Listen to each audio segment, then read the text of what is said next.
Hello, everyone. How you doing? Good to see you again. It's been a little while.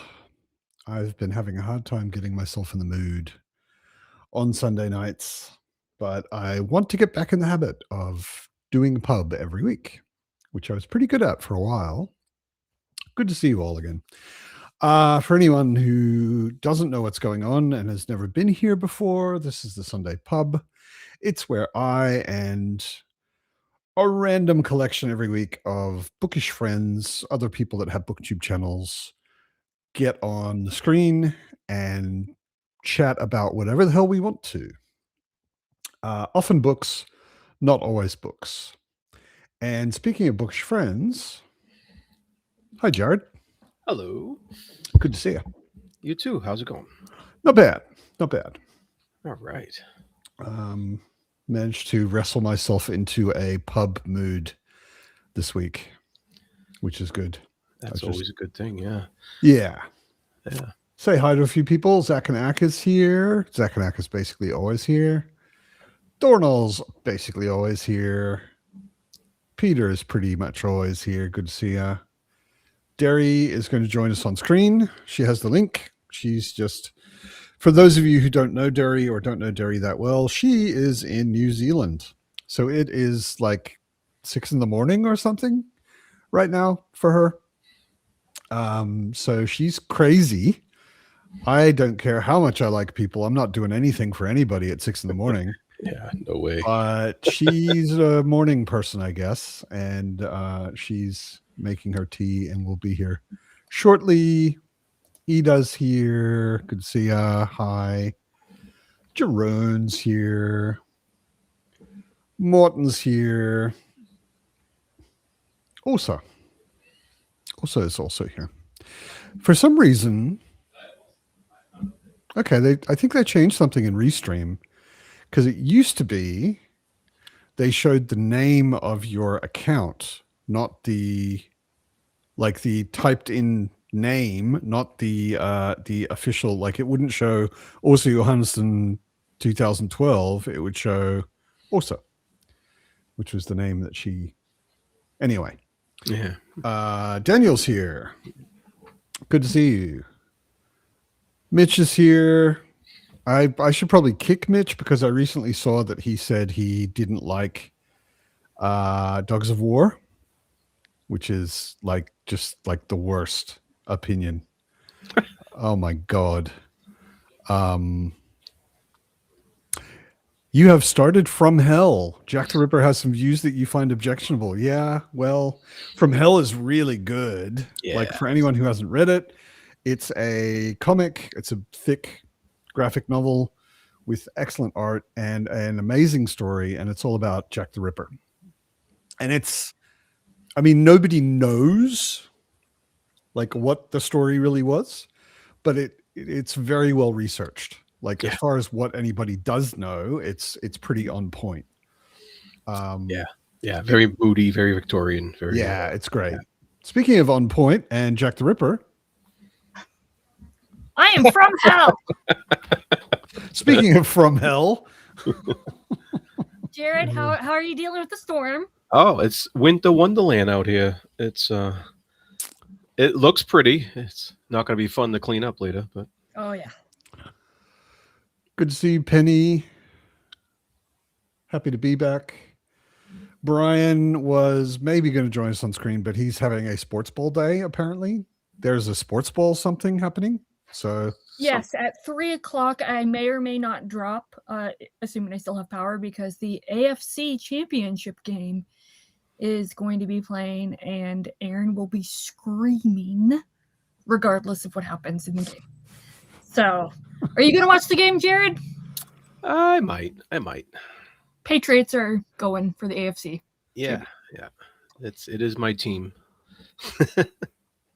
I don't know anything about any of it and couldn't probably care less. American football, that's all you gotta know. Yeah, I have a hard time caring when like the World fucking Cup is on and everybody in Germany is just going berserk. I'm like, whatever. Yeah, I'm more of a basketball guy myself. I had a short period where a friend of mine who was into it, when the World Cup was on over here, which is soccer for you Americans, he would go to an amazing Italian restaurant, and they were also very into football. And they had this huge viewing room in the back with a giant screen. And we would go in there and order a bottle of wine and a really nice Italian meal and watch the game and watch the Italians just lose their shit constantly. And that was really entertaining. Like, I didn't know what was going on in the game necessarily, but that was actually kind of fun. But yeah. Okay, Mitch, now you're walking it back. I see. That's how it is. Okay. Hell is apparently freezing over. Yeah, no, I've heard from a number of people. Evie said she will join us, but we'll probably have to go when her power drops out. It's just a matter of when, not if. Yeah. When. Yeah.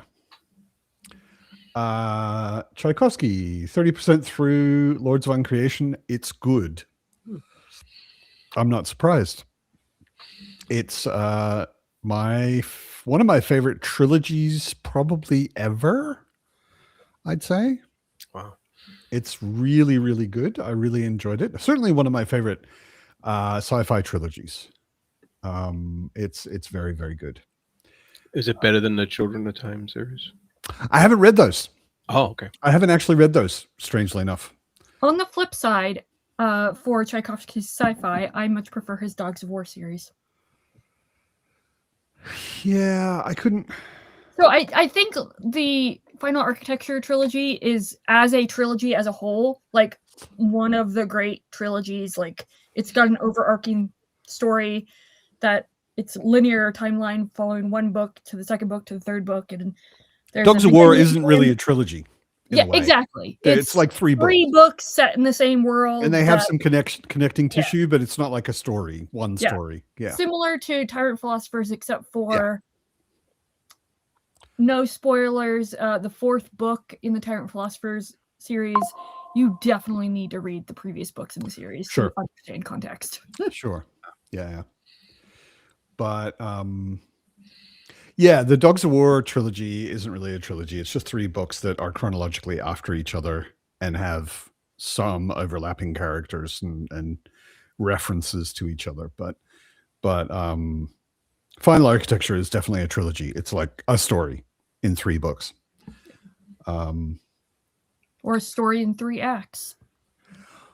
Could say that, yeah. Are they playing sports ball in the snow? I don't even know where they're playing sports ball. Maybe it's in California. So I'd put in chat that at least for the Patriots game, I'm pretty sure they're playing in Denver, right? Denver, yeah. Because my husband was yelling about it. It's like, they're gonna fail in Denver. They're gonna lose if they have to play in Denver. One you're all worried about is on the East Coast. Yes, that's where all the snow is. Yep. But yeah, they will still play in snow. Like, yeah. The only news we ever get over here is basically your president's insane and he wants to invade Europe now. Yeah. And he, not to, I just, oh God. Yeah, let's not get started on any of that. It's too depressing, and don't shame us. Yeah, it'll just make everybody angry, even though we probably all agree we'd still be angry because it's anger making. I'll just say this: I need to reread Barehead so I can feel, some justifiable cathartic anger. Hi, Derry. Yes. Hey. About 6 o'clock in the morning. It is just gone 8 o'clock in the morning, and I'm not a morning person, which is why even 8 o'clock in the morning has me going. Ugh. So you must really love us. Are you did you change your room around, Derry? Because this totally moved your. Always changing my room around, and this is not a good angle for filming. It's not always great to have a bright light right behind your head. No. So I shall have to rearrange again. That's okay. It was time. So it's one of my not coping with life coping mechanisms. Yeah, I rearrange furniture. And, you got to get that feng shui. Is that still a thing? Oh, yeah. Absolutely. That is less of a thing than it used to be, but it's been a thing for thousands of years if you're Chinese. So a friend of mine in Hamburg, German guy, isn't anymore, but was a professional feng shui consultant for a while, which was actually interesting. I mean, I don't believe in juju stuff very much at all, but when I started talking to him about it, I started translating the juju kind of language that he was using into things that made sense. Yeah. So he would tell me you needed to have your dragon flowing through here and it would do this because of that and whatever. And I'd be like, you feel kind of threatened if you have a door in your back. So it's good to put your desk in a place where you don't have a door behind you or where you have a door in front of you so you can see what's coming. Makes you instinctively feel more comfortable. Or, most of it is pretty common sense, really. If you peel away all the layers of hoodoo and jargon and whatever. Yep. There's some side characters in early Dresden that go off to California to start up a feng shui business. Okay. Because I've recently read them all, so. It was back then. I think we hit a point, especially with the pandemic, where there were not any businesses sitting around going, "Oh, we need to improve our feng shui and spend money on that." Like that sort of stopped. But for a while before that, he was doing medium-sized business consultations mostly, and occasionally home consultations for rich people. And he was doing pretty good.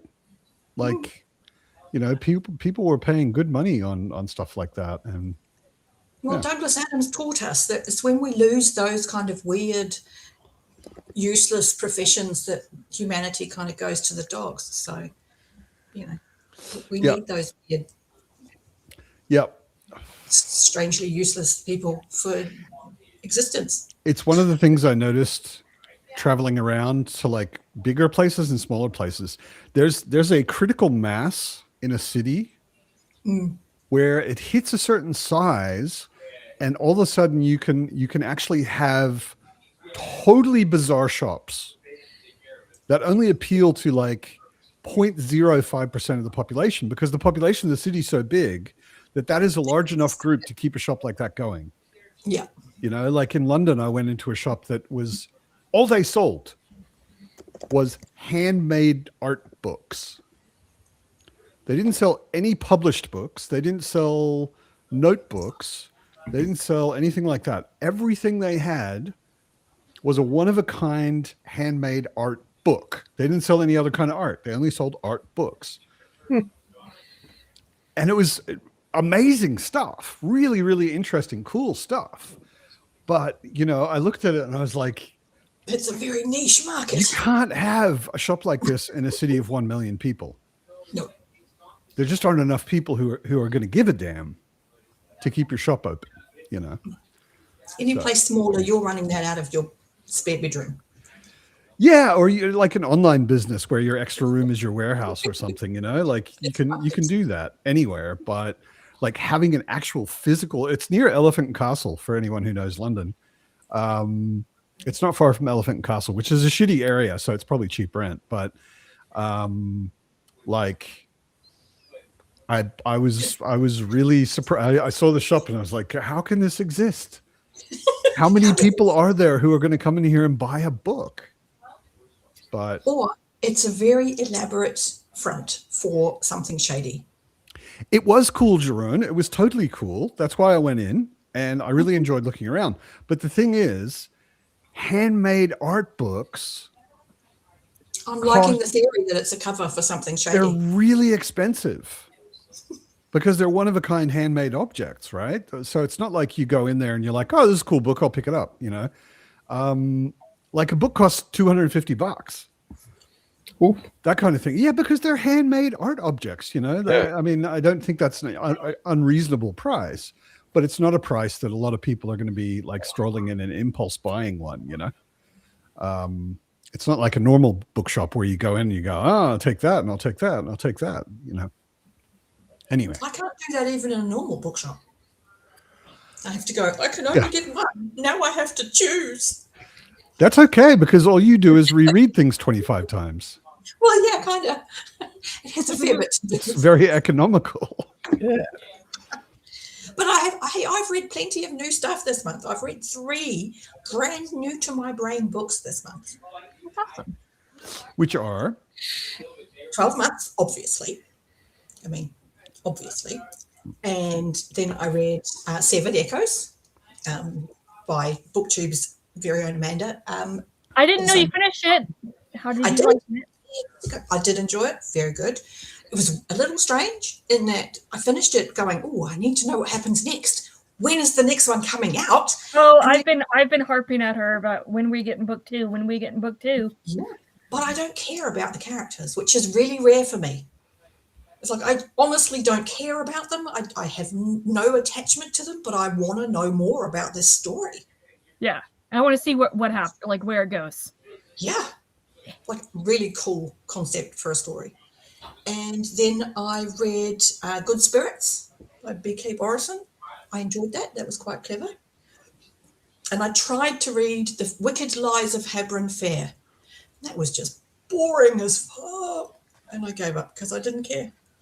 I was like, oh, the fairies on this is really cool. Like proper wicked fairies. Like proper, we're going to get your name and now you're going to be our servant for hundreds of years. And I liked that. That was great.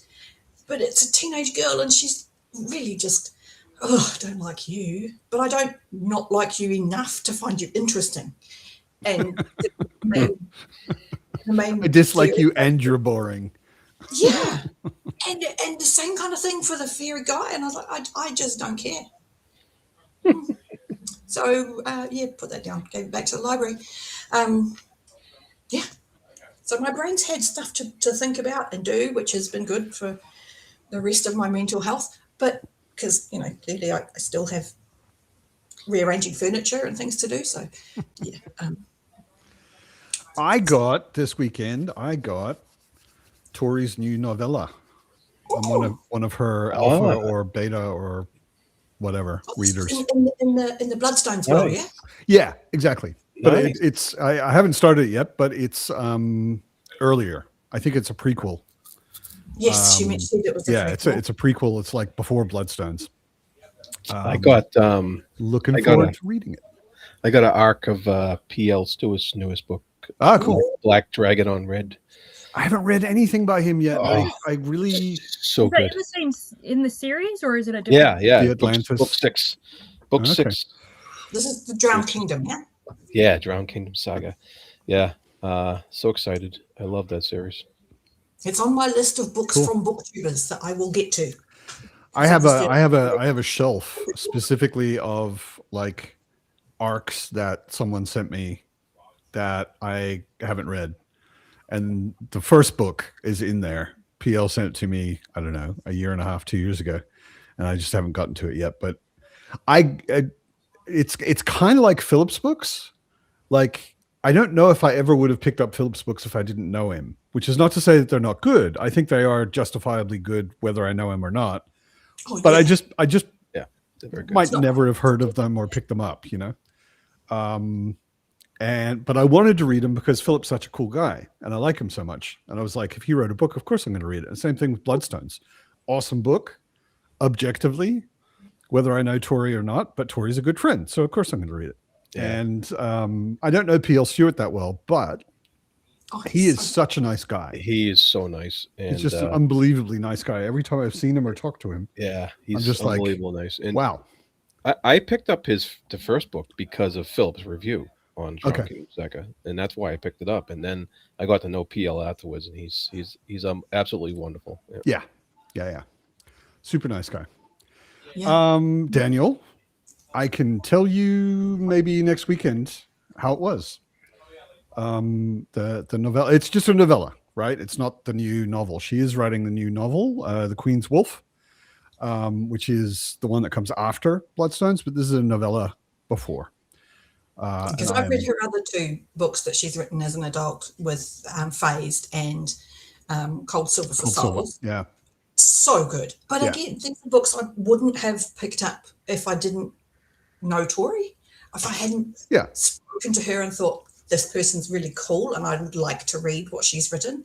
Yeah. And I'm really invested in reading what comes next because I've genuinely enjoyed them. Yeah. And the same thing with Severed Echoes. It's like, I would never have picked that up if I hadn't spent so much time chatting with Amanda online.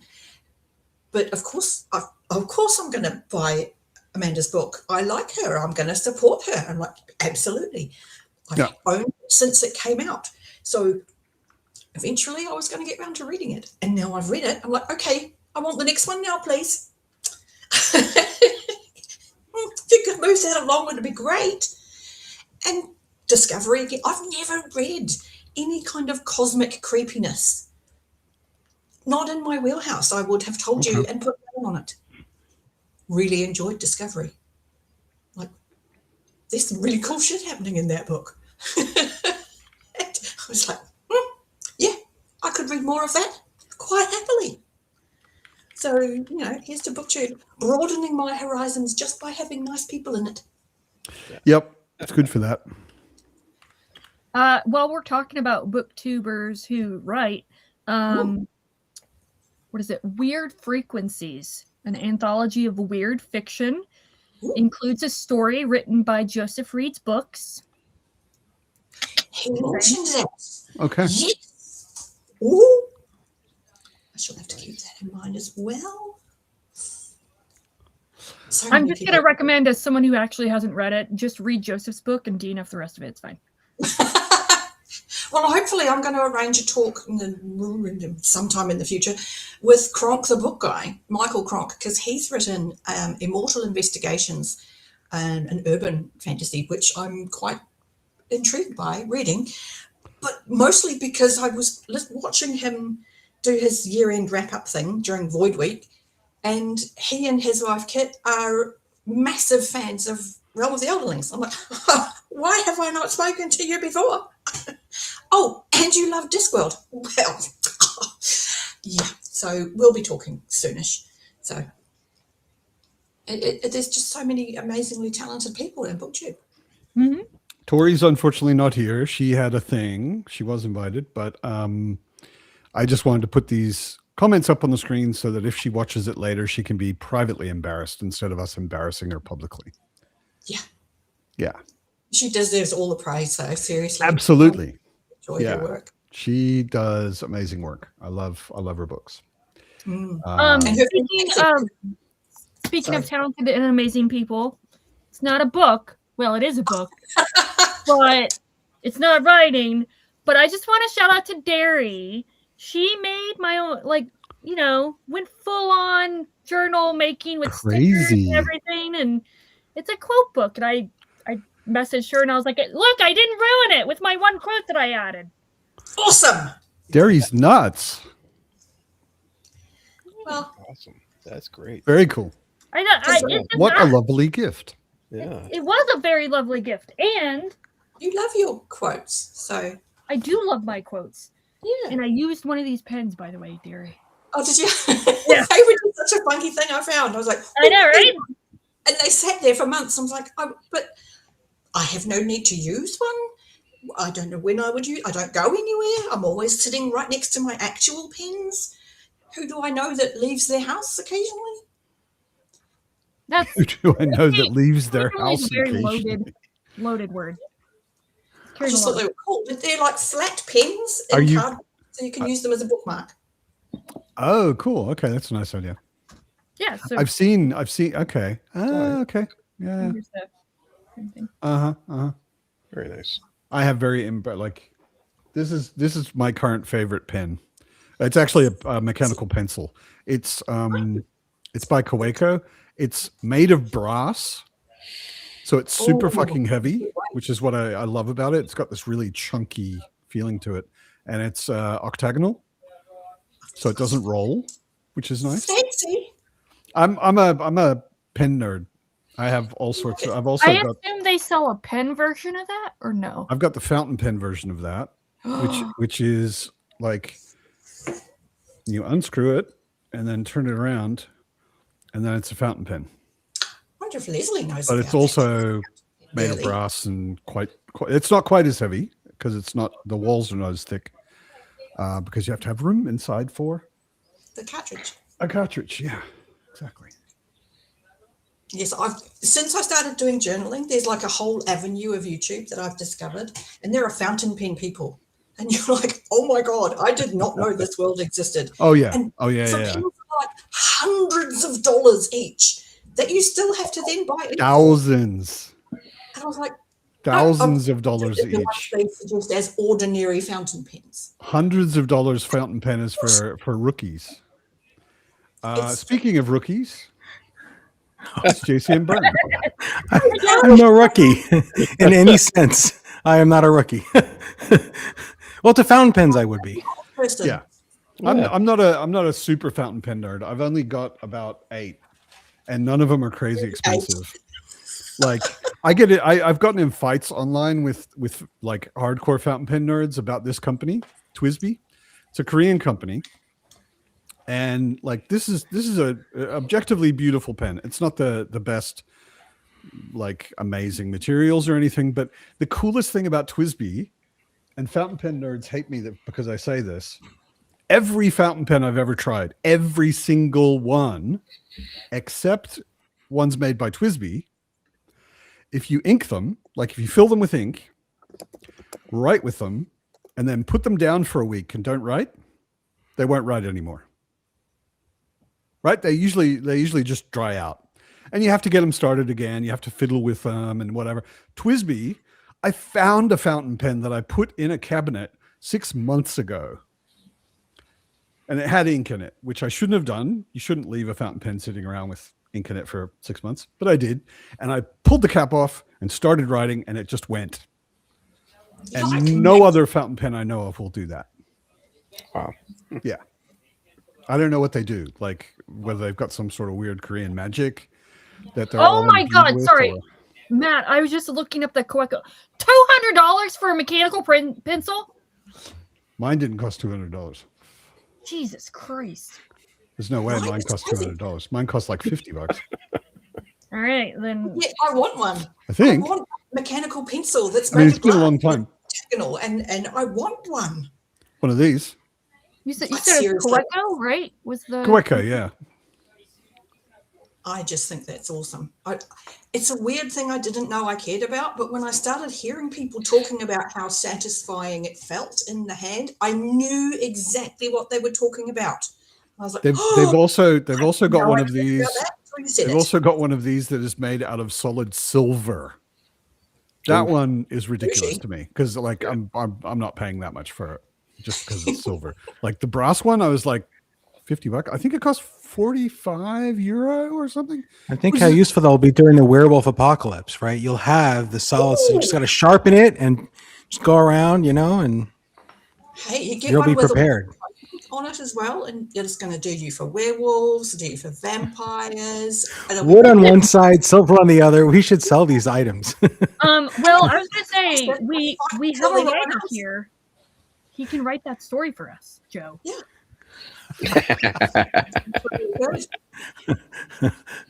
I have we- promised my readers 25 books in the Hybrid Helix. I'm very busy.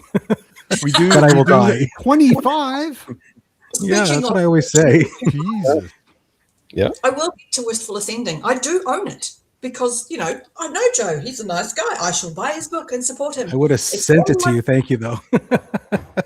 I will get there. Yeah. I'm writing book 9, which is a struggle. Joe was nominated for a Red Fury. I was so excited to see that. I was like, woo! It was exciting. Yeah. And watch the awards, obviously, still have because to it watch was that. 2:00 in the morning. Yeah. And I had a crazy December because Josh read and really liked Wistful Ascending, and then Alan also did and gave a really nice review, and then Jenny Wirtz did, and I was like, I'm just dreaming. Like just Okay. shoot me, put me down now before things are just gonna be downhill from here, no matter what happens. I'm good. I'm done. I'm driving recklessly, I'm like, what can happen, right? Like that's, Oh my God, it's been accomplished. I'm done. Yeah. and in an hour and a half, I'm playing D&D with Jenny Wirtz. Oh, Oh, nice. you are? Very cool. I know, right? Like How'd it's that like, happen? like I just I had the on your behalf, Joe. Yeah. The four beersmen of the apocalypse have a running thing where they do RPGs with people. They're like, hey, you want to be on? And I'm like, yeah. I mean, am I going to say no? It's like, Nice. I don't know. And I'm like, are you sure I belong in this crowd? They're like, yeah, come on. I'm like, all right. You included me, but I'm not letting go of the chance. I'm not going to argue, right? Like, there's only so much you want to argue with people in these circumstances. Oh, Like, that's where so- you've got to go. Hey, imposter syndrome, you can sod right off. Yeah, sadly, I never suffered from that, so I didn't need it, but it's still great. I'm really chuffed for you, Joe. That's awesome. Thank you. Yeah, thank you. That's Yeah. that's actually all I've been reading lately is role-playing game books. I'm already running Daggerheart campaign for booktubers actually. Nice. Christopher Neva and Tori and Andrew Wizard and who am I missing? Pete Yeah. and another friend of Tori's who's not a booktuber. And now I got back on Pendragon, which is a game that almost nobody knows. Like it's not very mainstream because it was written in the 80s and it's invented some really, really amazing game mechanics that nobody else has used ever since, which is bizarre to me. And it's probably my absolute favorite role-playing game. I just haven't played it in a very long time, and I somehow got back on a Pendragon thing in the last few days. I'm like, I need to run Pendragon. Such a Are you good guys game. streaming those sessions, Matt, or is this private? Yeah, it's private. We Okay. like. I was thinking about it that it might actually be fun, but it adds a certain layer of overhead to a game. Yeah. Where like you have to worry about your sound, you have to worry about your cameras, and you have to worry about like the software and all of that. And I'm like, I just want to play a fucking game. I don't really have an urge to put it out in public. And some of the people were also like, I don't really want to be recorded, like just more doing relaxed. stupid shit for fun. Saying Like yeah, yeah. totally fun. Yeah. Are you doing it on Roll20 or some other platform? It's a mix. I hate Roll20. Roll20 annoys the crap out of me. And as someone who designs software professionally, I'm just constantly looking at it thinking, wow, this is really badly designed software. I'm using Owlbear Rodeo because it's created by Australians. It's got the coolest name and it's designed to get out of your way. There's a whole bunch of stuff that systems like Roll20 do for you that Owlbear Rodeo does not do. And they're all things I do not need. I don't need online dice rolling. I don't need video integrated with the thing. We're doing video chat in Discord. Yeah. Owlbear Rodeo does maps and tokens, so you can see what's going on where everybody is. And we've got online. There's another site that does online character sheets for Daggerheart. Yeah. So that's all I need. That's good. I'm actually, for the Pendragon game, I just had an idea and I think it's awesome. And there's a good chance my players will hate it. But So that means it's going to be great. yeah, I mean, everybody probably knows because of the pandemic, everybody probably knows now, like online whiteboards, like Miro and whatever, Mosaic, there's a whole bunch of different ones. I use one called Figma. It's actually a design layout program, but it's got bolted onto it. It's got a sort of an online brainstorming tool. And I'm putting everything for the game in there. So all the character sheets, all of the pictures I want to show them, all of the whatever, just all in one big whiteboard, and they can just zoom around and zoom in and out and adjust their character sheets and all of that on there. It's all in one place. So probably just that and Discord. So we'll see. That's a good question, Tornal. There's one of the interesting things about Pendragon. Pendragon, a lot of role-playing games, I've read them and I have a hard time pinning down what the game's really about because they're trying to cover so much. Mm-hmm. Pendragon, you play knights in the time of King Arthur. That's it. Like, Oh, okay. it is the most about a thing game I've ever played. Everybody plays knights. If you're coming in with your idea that you want to play a wizard, wrong game. Fuck off. You want to come in, you want to play some sort of weird peasant or something, fuck off. Wrong game. It's just not the game. The game is you play knights. That's the game. And it's awesome. I've run it many times in the past, and it's really, really fun. I will take your word for it. Yeah. It's Pendragon based on the Stephen Lawhead books. You did the big Arthurian cycle books, so. Yeah. No. Pendragon is basically King Arthur's surname. Yeah. Right? Arthur Pendragon. It's Uther Pendragon was his father, and Arthur Pendragon is. So it's much more based on something like La Morte d'Arthur, which is the most known probably Arthur canonical Arthur story, but it's from the 14th century, 15th century, 1400s, and it's Sir Thomas Mallory. Yeah. Brian, no, you cannot be a shepherd. You're a knight. Fuck off. And shepherd has an H in it, by the way. Yeah. No, you can't, Thornell. I mean, theoretically you could. We actually had in one game. See, this is the cool thing about Pendragon. It's not historical, right? It's mythological. You're not playing in historical Britain. You're playing in King Arthur's Britain, which is totally mythological. So there's magic, there's dragons, there's giants, there's fairies, there's all sorts of weird shit going on in the world, and you're a knight in the middle of that. And we had one game where actually there's a part of the Arthur story, because like the Arthur story is running in the background of your game, right? Sir Gawain and the Green Knight, that happens at some point. Maybe the characters playing in the game are there. Maybe not. You can be there to see Arthur pull the sword from the stone, that kind of stuff. But I had there was a 5-year period of the Arthur story that I just didn't want to play through. So I had one of the characters' kids switched for a fairy changeling. And then the characters all went into fairy, the land of fairy, to try and get the kid back. And when they came out, it was 5 years later. So they spent like 2 weeks in fairy and came out 5 years later. So yeah, you can do all that. The unbelievable thing about the whole Arthurian legends, Galahad's existence. Men just aren't that pure. No, neither are women. Neither are women. It's not a male thing. But, yeah, I have to admit, Mitch, so am I. It's like these people are all just too good. They're nauseous. And yeah. That just might be me being old and bitter.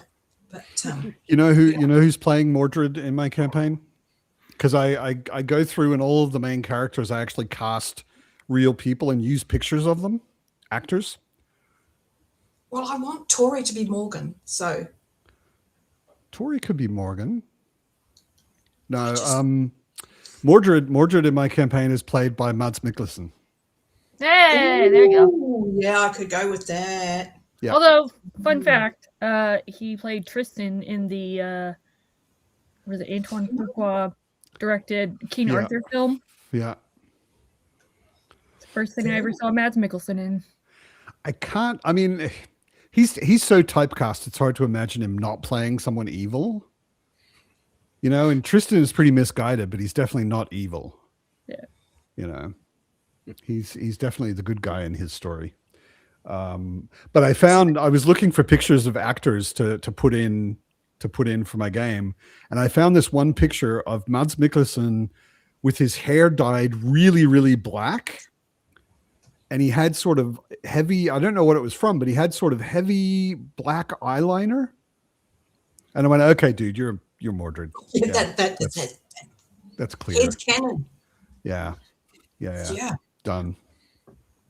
I was thinking about actors being cast out of type, and a whole mental train ride I just went on in for a moment there, and I've ended up going, who is excited about the Keanu Reeves project of Constantine 2? Me? because I am. Me? I wasn't that excited about Constantine 1. How could you not be? I mean, separate it from the comics, obviously. Yeah, see, I'm a huge fan of the comics. That's what I couldn't do. Yeah, That was amazing. Yeah. Come on. it's like Constantine's not only blonde, but he's British. Yes, I know. And But as a standalone film, with that as the concept base, it was not that bad a film. Yeah, it wasn't I great, really but it was liked not that bad. Yeah, It was cleverly done. The effects were wonderful. Yeah. So yeah. And I can't never think of the guy's name who played the devil. In He's in Constantine? Hmm? In Constantine? Yeah, but he was amazing. It was, He was just so understated in the white suit and just kind of. I'm looking it up now, but I will just say Constantine is also the first movie not actually technically second movie I ever saw Tilda Swinton in. And she was so good. Oh my god. I never had been hit by like a crush on a celebrity in my entire life as quickly as I did seeing Tilda Swinton as Gabriel. Oh yes, so much. Just very exciting. Tilda Swinton can basically play anything weird in any movie, and it's going to be great. Yeah. True. Like, Well, she gave a really good. male or female or human or not human. Like, she actually is in my campaign as well. Oh, who is she in your campaign? The Queen of Fairy.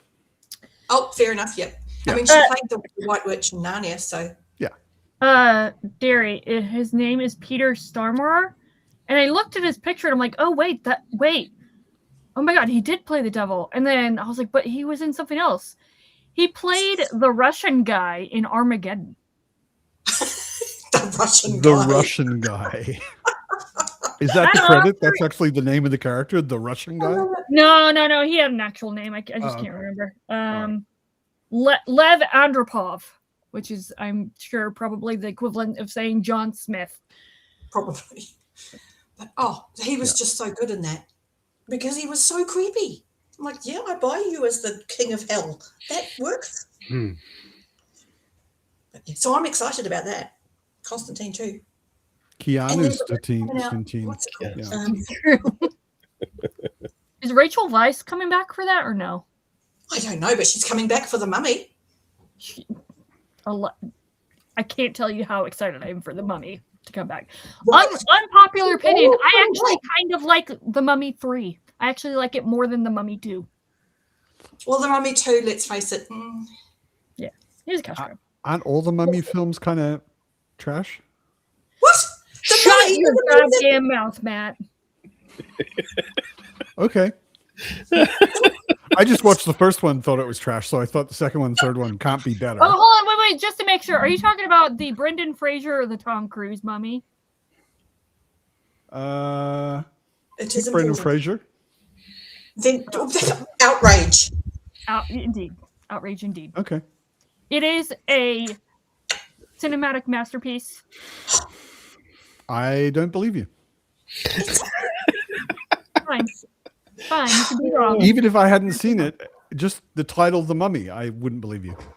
It's fabulous. I think you have to go in with the right mindset and be ready for a romp. It's a rompish. So I should get really drunk first. Sure. Probably. Yeah. Okay.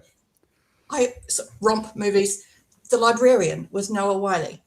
Great film. Loved it. Just finished watching series 1 of The Pit. Oh my God.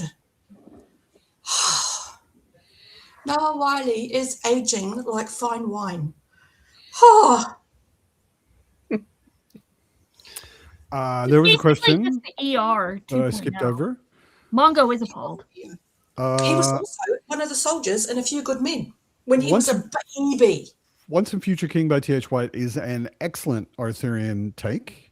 Yes. However, best is always a term to avoid because it's super relative. Personally, I think the best Arthurian take is is La Morte d'Arthur by Thomas Malory, written in the 15th century. But it's hard to read, and a lot of people probably don't want to try and read it. but I think it's awesome because the language actually has the feeling of the time, which makes it even more cool. Just like reading Shakespeare or something. But the Once a Future King is great. Absolutely. To be fair, Shakespeare is funnier than Morte Arthur. That's true. There isn't a whole lot of humor in Le Morte. It's There's not quite so many dick jokes. very, very few dick jokes. That's true. There are jokes in there, but like you really have to know the weird English that they're using to get them. Hey, George. But there aren't many either. Hey, Tori. Tori must be home, so maybe she'll be joining us. Matt and Jared, before I joined, did you guys already talk about what you were reading? Nope, not yet. You joined pretty quick. Oh, okay. I don't know what time is anymore. It's fine. So what's everybody reading? Really, George? I'm reading a few things. I got. I already said I'm reading this. Oh yeah, you're reading role playing. I'm reading Oh, role-playing shit. I guess I shouldn't assume, but I thought you'd be reading something apart from that. Like, Well, I mentioned that I'm a alpha, beta, whatever reader for Tori, and I'm reading her prequel-ish novella for the Bloodstones. nice. The name of which I forget. Yeah. But yeah. Yeah. Go ahead, Jared. Sorry. No, I'm reading PL's arc you sent me, the Black Dragon on Red, book 6 in the Drowned Kingdom. That's right. And You did already say that. See, we already did say that. Yeah, but I But wasn't also- sure if there was anything else though. I'm We also got reading Redemption Arc by Everyone else. Reynolds. Alistair the second Reynolds. book. Cool. Yeah, it's okay. I'm having a hard time with his prose in general, but the story is fascinating. So I'm sticking with it. It's funny. I read the first one and I have no desire to read the second one. Like right now, like I'm like, oh, maybe I'll get to it at some point, but it can wait. I don't know why. Like, I could see that. It's definitely an acquired taste. His writing. yeah. And I feel like the first one was had a satisfying ending. Like I was like, oh, I'm good. You know, like I don't Yeah. need more. But he starts explaining more of the universe in the second book, which frustrated me with the first book because I just had no idea what the universe was like at all. So now it's starting to make more sense. But Okay. but I'm also reading Willful Child by Steven Erikson. Ooh. Speaking of now. humor, The Star Trek parody that he wrote. So that's interesting. That's it's different.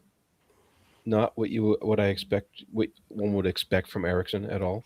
It's definitely a different take on how it's he not writes. Malazan. It's not Malazan. It's not even like he wrote another sci-fi book, Rejoice: A Knife to the Heart, but you can still tell that that's Erikson literature, Okay. whereas Willful Child is completely different style of writing. Range. Yeah. Well, we know from Malazan that he has a very good sense of humor, and yes, I've been really curious to read Willful Child just to see what Erikson does when he's doing humor, like not a book that has some humor in it, but like this is a humorous book. Yeah. Well, you can read the Bacalane and Culpable Brooch. Bacalane and Culpable Brooch are actually pretty fucking hilarious. I've read those. Straight out humor, yeah. Yeah, Horror humor. horror parody humor, yeah. Yeah, but you definitely have to know the Star Trek movies in order to appreciate his Star Trek parodies. Right. But You know what's funny about Eric? Sorry. Galaxy Quest works if you haven't seen Star Trek? I don't Works think it better if does. you have, but it still works if you haven't. Yeah, you think so? The funny thing, The funny thing about Erickson is I watched a whole bunch of his interviews. I went on a binge like a month or two ago, like with a bunch of different people, and he's pretty serious. It's not a lot of joke cracking. Like I'm not saying he doesn't have a sense of humor, but he's not a I jokey don't know if guy he's- when you see him talk. But like I if you read Malazan, there are jokes all over the place in there. almost There's a lot reminds of me of humor. Steve Martin because Steve Martin is hilarious, but in interviews he's usually not that funny, like extemporaneously. It just doesn't, as opposed to like Robin Williams, who's hilarious every second he was alive, right? Yeah. But like some people, it's like they can plan it and they're hilarious, but like in person, it doesn't come through anyway. Hey, I Tori. do find him entertaining, Erickson. There's a dry level of humour in the way he carries himself that I do find him amusing in interviews. So, Yeah. you know, He's definitely dry humor, not silly humor. definitely. Yeah, very So dry. a lot of it's in the delivery. We already had a phase, Tori, since you just arrived. We already had a phase of praising you constantly. We did. So you don't have to sit here embarrassed and put up with it. Because Good. we've finished. You don't have to listen to us all rave about everything we've read. I mean, how awkward would that be? Super awkward. Yeah. Good to see you. Good to see you guys too.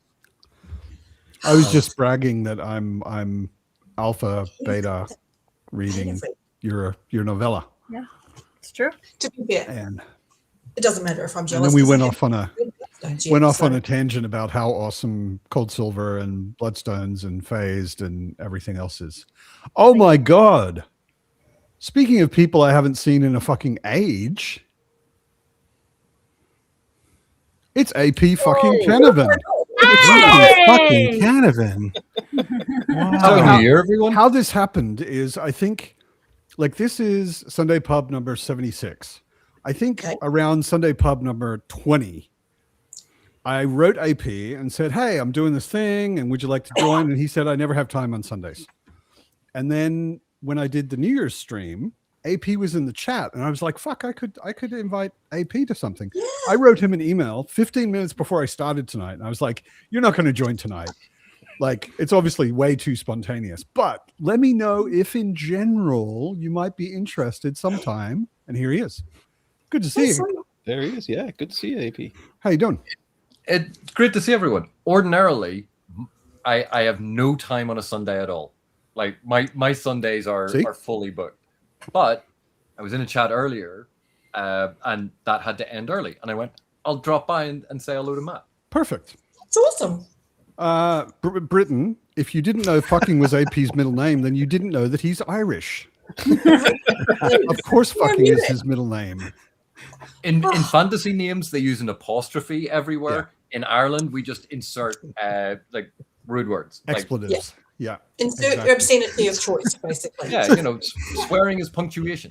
Yeah. So the Irish audiobook for Salvatore's D&D, is it like Driz fucking zit derd fucking Erden? It's usually that fucking dark elf.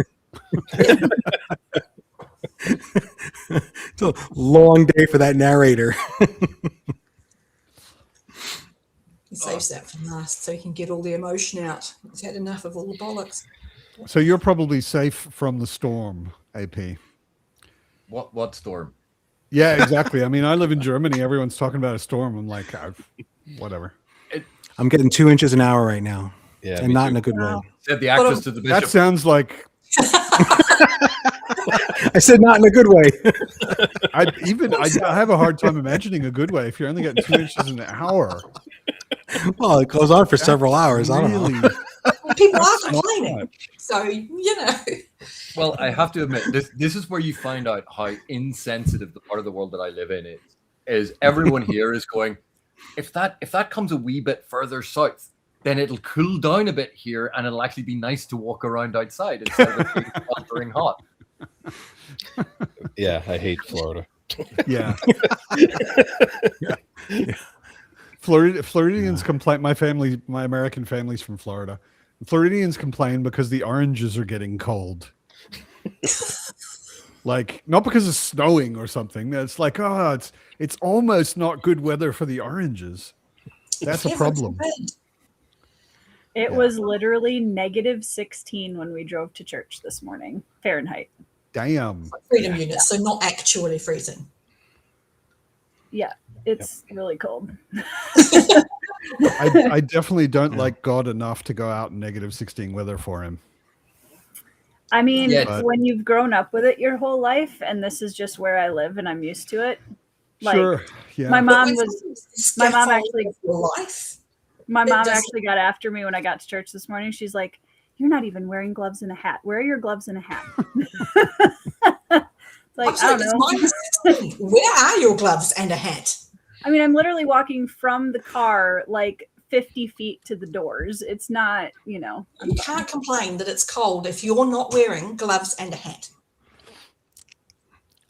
It's Says 81 Mama degrees Jane. Fahrenheit here. 81. Wow. Just rub it in, AP. It's 100 degrees difference. Yeah. Easy. So yeah, you guys are welcome anytime. Yeah, if I was ever going to move back to the States, it'd definitely be like North Florida or, I don't know, California or something. No way I'm doing -16 and 2 inches of snow an hour.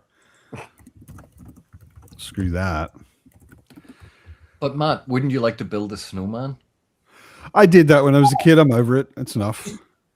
I remember, I mean, it doesn't snow like this very often anymore, but I remember when I was a kid, my mom had a lot of parental guilt with her parents because they were very religious and she was totally uninterested. And her deal was she basically sacrificed me so that they'd get off her back. So she would give me to my grandparents every Saturday afternoon. I'd stay the night, and a sacrificial child. Totally. She would give me to them on Saturday afternoon, and then Sunday morning I would go to church with them. So when it snowed, I was like 10, so I was tiny. I would go out, and when it snowed, and I would shovel their walkway, their sidewalk and their drive and whatever. And I can remember like shoveling, and I couldn't see out of the tunnel I created. The snow was that deep, you know. And he had to walk to school uphill both ways with his shoes around his neck. No shoes, over razor blades. Yeah. Yeah. Sorry. Kids these days just don't know how to make snow anymore. Yeah. That's shocking, Matt. Oh. Yeah. I am going to drop because my husband came in to see if I was going to watch the game. So I'm going to sacrifice social time to watch sports ball. Happy Sports Ball Day. Yay, sports ball day. And I It's am a so football nice to fan. see you. Yeah. Great to see you, Evie. Have fun watching the local sports team. Yeah, it's the Patriots. Everyone hates Happy them. watching your sports ball thing. Whatever. Very stressful. She has to be emotional support for Aaron. Understandable. More than I, say. Why are you yelling about that? It's just a game. You like Anyways, Yes. nice to see everyone. Have a good Bye. day, night, whenever you are. See you. Whatever. Jared, Right. stay warm, stay safe. Joe, too. stay warm, stay safe. Tori, whatever. Anyways, bye. Bye, Evie. Jerome, I thought exactly the same thing. Like It's true. Tori always wears a beanie, but when it's -16 outside, she decides she doesn't need one I reckon. It would mess up my hair. because she's nuts. That's right. Changing the subject ever so briefly. You recently, what's that telling me? Oh, Was talking about finally having a diagnosis, Tori, and that making a difference for you. I want to say yay for blimmin' diagnoses because it makes a big difference knowing what you're up against. It does. So even Yeah, if you can't definitely. immediately fix it, you have a direction. Yeah, that makes a big difference for sure. Having a target. So Yeah. are day-to-day operations running more smoothly now? Just being I mean, I'm still pretty early on in the diet and treatments and stuff. So I don't think I'm going to see a marked difference for probably another 3 to 6 months. And then I'm really curious to see where I'm at about mid 2026. If I'm, because the joint pain is still pretty bad you know on a what to daily call it now. basis. I do. Yeah. Which is nice. You're not imagining it. This is a diagnosis of So the day after Christmas, I was diagnosed with Hashimoto's disease, which basically translates to my immune system is attacking my thyroid, and it affects every part of my body in some way. I've got a friend in Melbourne with Hashimoto's. I'm familiar. Yeah. It's not super uncommon, but it is very like widespread symptoms, very debilitating, and yeah, it's been a rough year, but I'm glad to at least have a name for it now. Yeah, you're not a hysterical woman who's just overly emotional and True. It's I mean it's much better to be sick and know what it is than to just be sick and have no idea. Yeah. Oh, Yeah. And it validates my side eyes at the people who were like, if you just go for a walk 15 minutes a day, you'll feel great. And I'm like, guys, I think we're a little past that. Not that a 15-minute walk isn't a great thing. I will definitely be doing that, but I give people side eye for telling me that, and I have things that can be treated with a 15-minute walk. But I don't want to hear that. If all it was exercise and a healthy diet. yeah. But Jerry, remember, one thing to always remember, exercise is 90% mental. So instead of a 15-minute walk, think about going for a 45-minute walk, and you've exceeded it. Yeah. By far. Excellent I- advice. I'm sure that's how that works. Yeah. I could definitely take that challenge. Just I mean, we've all got good imaginations. We're readers. Imagine a nice walk. I could write a story about a 45-minute Even walk. better. Even better. There are enough books. I'll just read the Stand, the Vogue, and just do the whole. Well, and in fantasy, You people write are a story walking all about the it and then time. send it to me and I'll read it and then we're both Perfect. doing better. Then we both benefit. I'm lifting weights right now. Yeah. Oh, Oh, actually, it's a good thing I have my compression gloves on. I can lift War and Peace over here. but you're enjoying that though. I'm 150 pages in, and I am actually enjoying it quite a lot. I think the translation definitely makes a big difference. I'm reading the Pavir and Volokhonsky version, and it's really good. I'm really So enjoying it's not a classic that's a 2-star book in reality? it. So far, no. I wasn't expecting. I Shocked. was expecting it to be more. I wasn't expecting to not want to put it down. I was expecting to enjoy parts of it, but I wasn't expecting to be like, I just want to keep reading this book, this 1,200 page book. I anticipate it being an effort. Yeah, it's honestly not as much as I thought it would be, though. It really isn't. This translation, I think, is really good. Hmm. Yeah, translation makes a huge difference. It really does. Yeah. Hang on a sec. Didn't someone write The Long Walk? That's what they were getting their exercise in. Exactly. And Haruki Murakami has a book called What I Talk About When I Talk About Running. There you go. Yeah. Yeah, it has to be done. I think. I do. Yeah. I do think it has to be done. Jeez, with all the flying my characters do, I should be in amazing shape. Walking's Well, good and exercise. Rohan They is do a lot always of punching pulling as big well. ships. So all of your characters forgot leg day if they're flying. Yeah. You can get pretty flabby flying. Like if flying is all you're doing, Traps. it doesn't You've got actually to use any get muscles. You just go like this. He's pulling ships when he does it. He is pulling ships. That's true. Again, all upper body though, Joe. You've got to get. It's a lot of upper body. I should make a joke about his chicken legs in this book, just for you guys. Well, actually, that brings up a really interesting point about the tension between realism and willing suspension of disbelief that we have in fantasy. Just to move on temporarily to an actual point about something.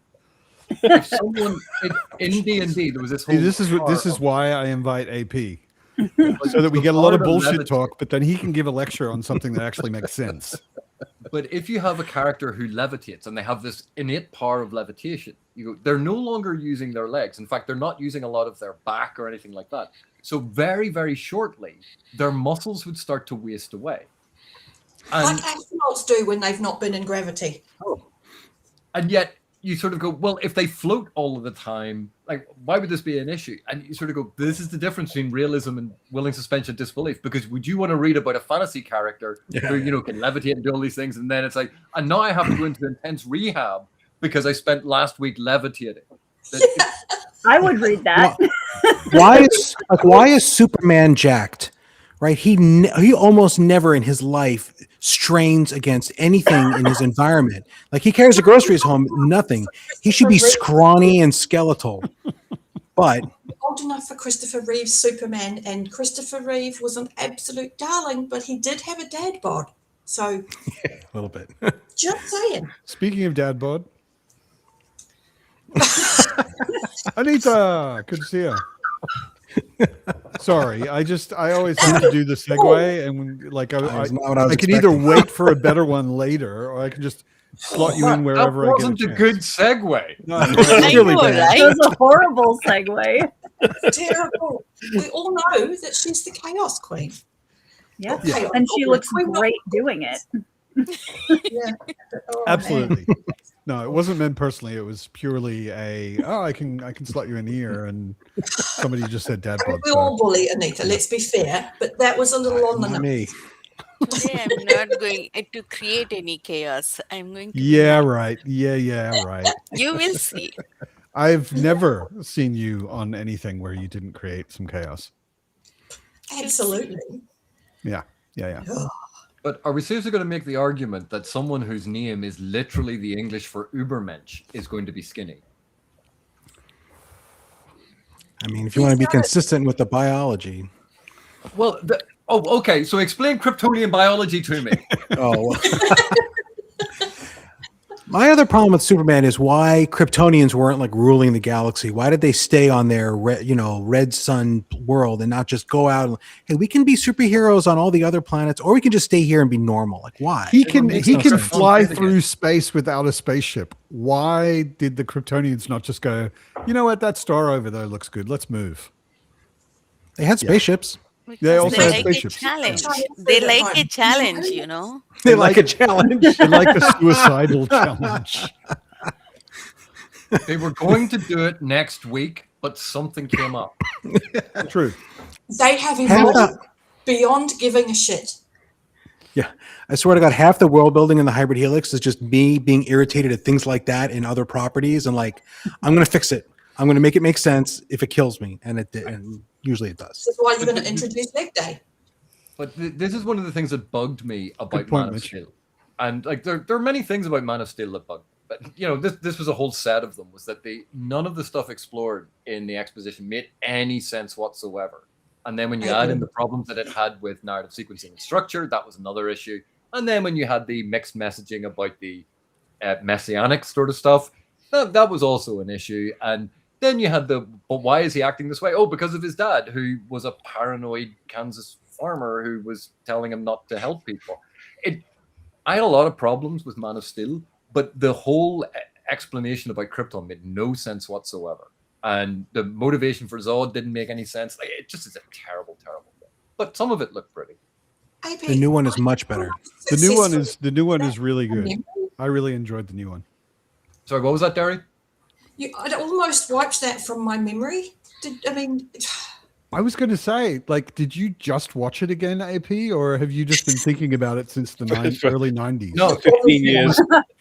it was burned into my brain because I watched it in the theater. And it's one of those times I went, You paid for really it. wish I hadn't bought a ticket. Oh, Yeah.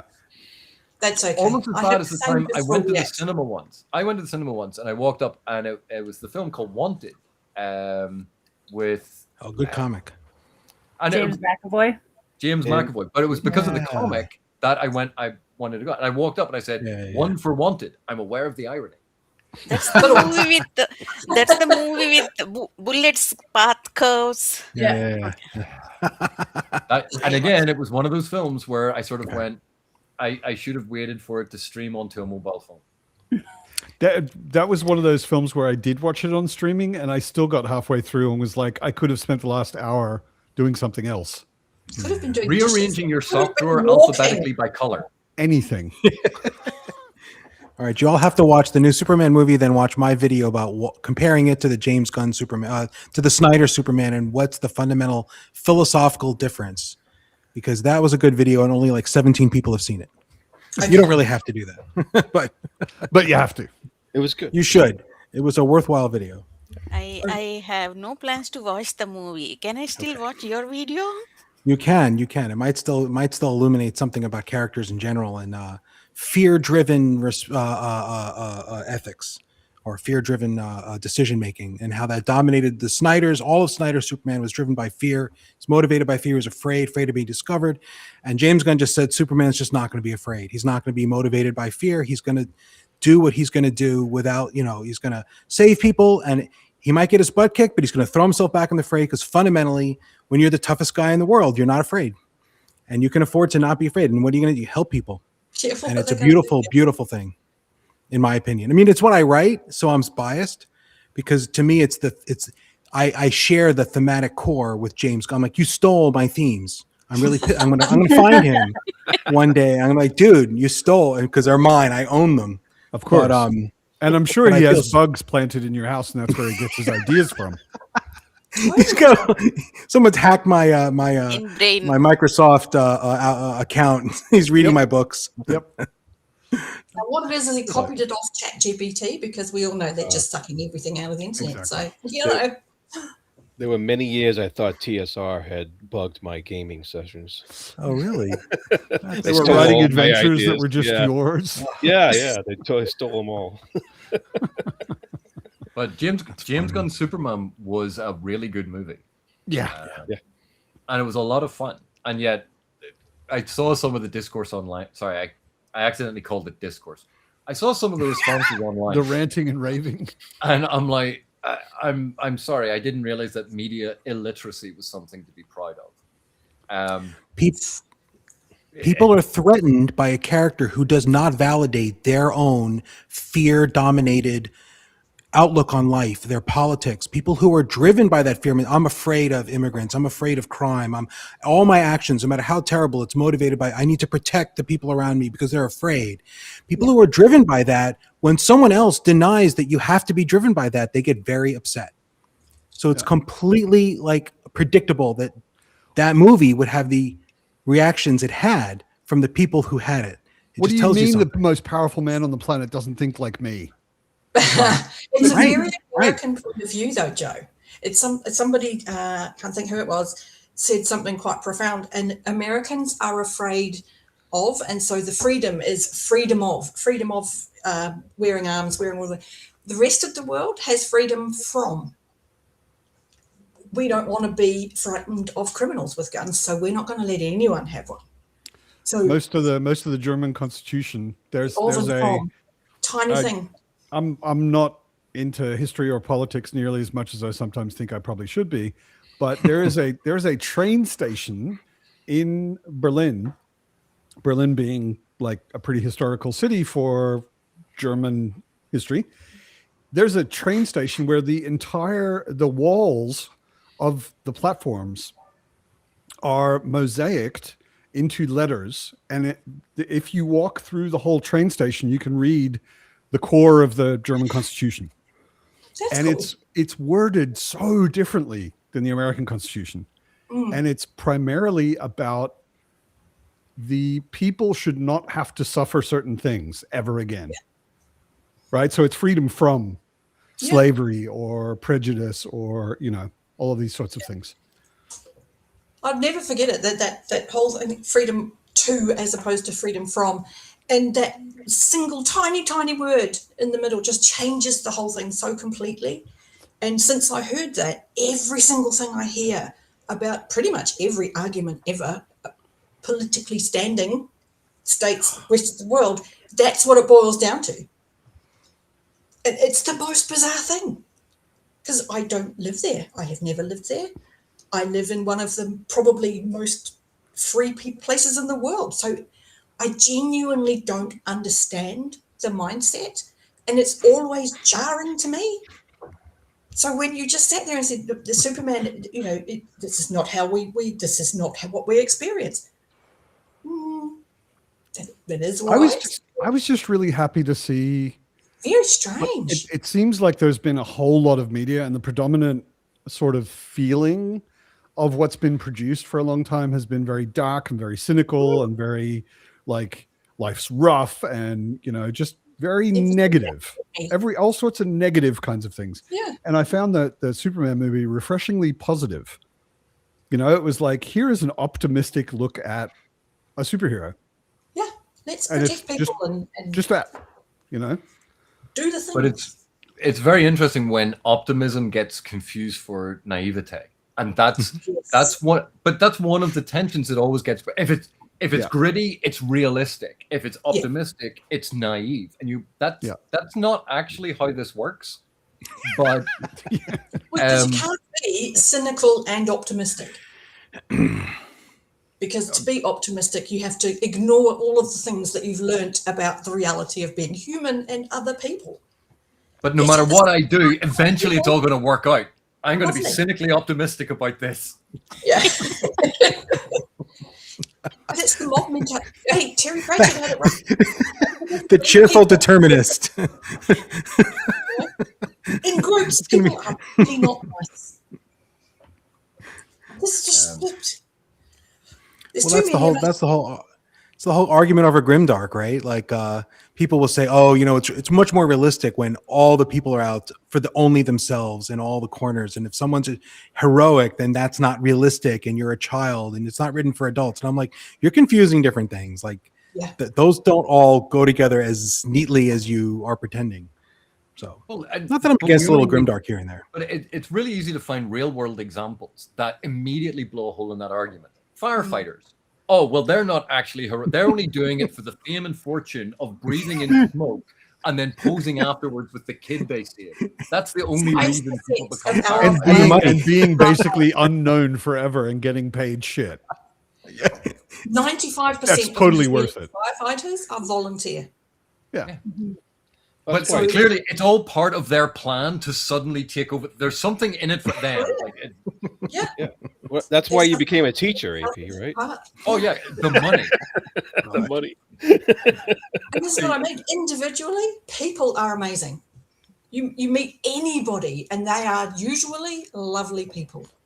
The minute people get into a large enough group that they can go, my opinion isn't big enough to cover all of us, I will join the large consensus. That consensus usually sucks. But there's an interesting fracture point where you have if I was to look at New Zealand, I would go, New Zealand is like this, New Zealanders are like this. But Derry's going to go, no, AP, that's overly simplistic. You're making a giant homogenous group where one doesn't exist. This happens every time we look at, say, even if we're talking about a fandom, you go, the Superman fandom. There is no the Superman fandom. There are Superman fandoms. And if you're part of that, Star Trek, again, another perfect example. Trekkies think this. And they're like, no. Some Trekkers think that. The wrong Trekkies think that, but my Trekkies. The loudest splitters think that. The Popular People's Front. They're the ones who split away from it. But it's a problem we always have because, and this came up a lot with Tolkien fandom.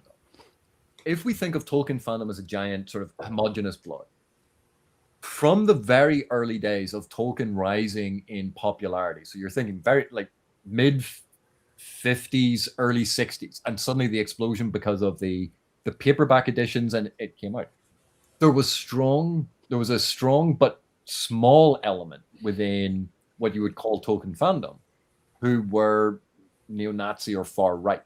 And that has always existed as the fandom grew and expanded. There's always been a segment that has been associated with that, even though the vast majority of people who have read Tolkien, who have loved Tolkien, we go, but that's the antithesis of what Tolkien is writing about.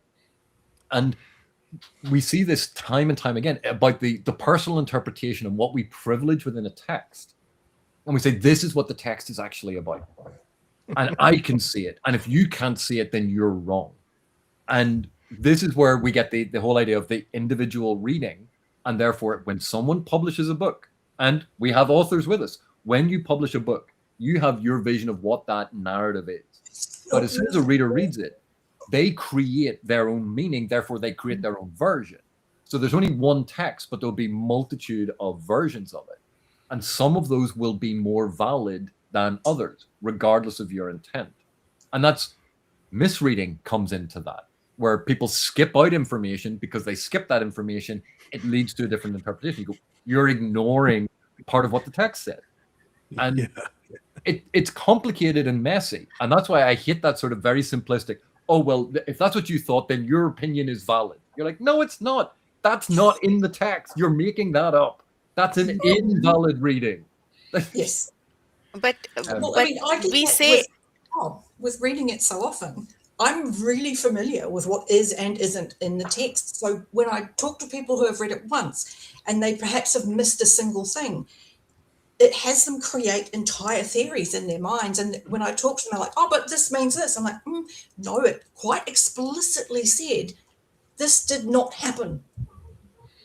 You know, and I can see people kind of going, I'm not ready to reframe that whole story with that information. And I do it to myself in rereads after getting someone else's lens, because now I can see things I didn't before. So I have to reframe everything I know. And it's the most incredible thing that we can be reading the same words, exactly the same words, and have such different ideas about what was being said and what it meant. And But again, glorious. there's a really simple illustration of this. A character walks into a room and they say, this is a richly appointed room. Yeah. Now, if that character is from an exceptionally poor background, then the room could be what we might consider normal. But they're saying it's very richly appointed. But if the character was a billionaire and they walk into the room and go, this is richly appointed, then that's going to be a radically different room. Or the same.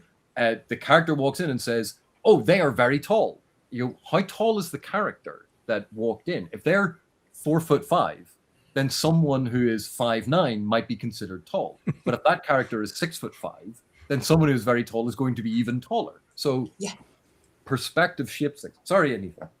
no, it's okay. I just have a question to you about what you said earlier.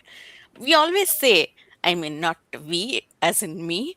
People say, We that doesn't reading include me. once author publishes the book, his duty is done, right? We can interpret the text in any way we want. It's in reader's perspective. So, Not as long as I'm however, alive, you can't. however we take it, I mean, how can we say they're misreading actually? If it's just relative to, right?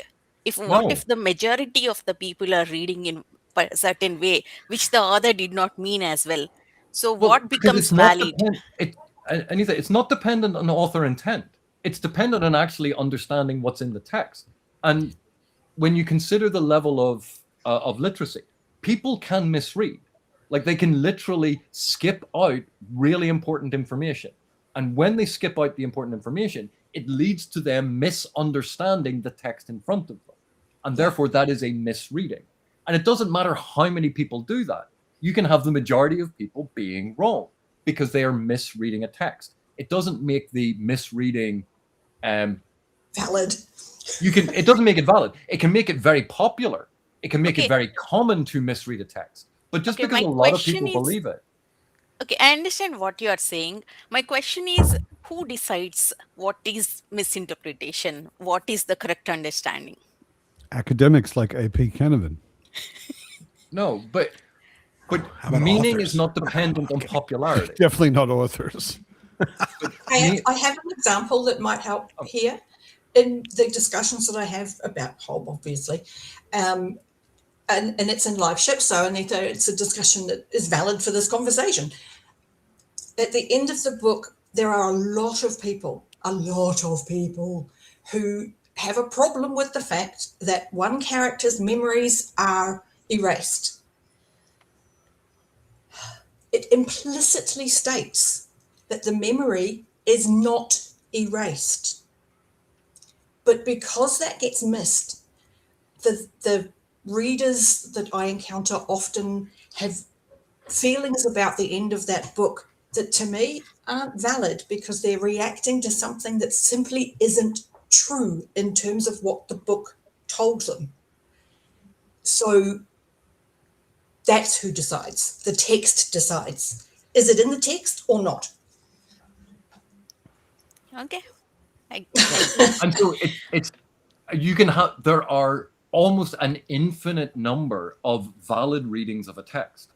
But with that, there's an almost infinite number of invalid readings of a text. That's why we talk about valid reading. Like that qualifier valid is implying that there are some readings that are not valid. And just because someone reads a text and they go, well, this is what it meant to me. You go, great. Yeah. That's what it meant to you. That's not actually in the text. That's if it is not coming from the text, if it is a misunderstanding of what the text was saying or what is in the text, if it is contradicted by the text, we can't defend it as a valid reading of the text. It is a misreading of the text. But that doesn't change the reading experience of the reader. And this is the big thing that people get confused. Yeah. There's the text and the reading experience. And those two things are completely different. So when people talk about, this is a 5-star book, you go, okay, so what makes it a 5-star book? I really enjoyed reading it. You go, that's your reading experience and has nothing to do with the text. And they are separate things. They are related, but whether or not I enjoy a film doesn't mean that the film is good. I can enjoy a really crappy film and have a great time watching it. It doesn't make the film better. And there's a very famous poem by Robert Frost called The Road Not Taken. And most people, when they read this poem, they think it's all about choosing a different way. And that's the thing to be celebrated. That is actually not what the poem is about. Kind of the opposite of what the poem's about. Sorry? It's kind of the opposite of what the poem's about.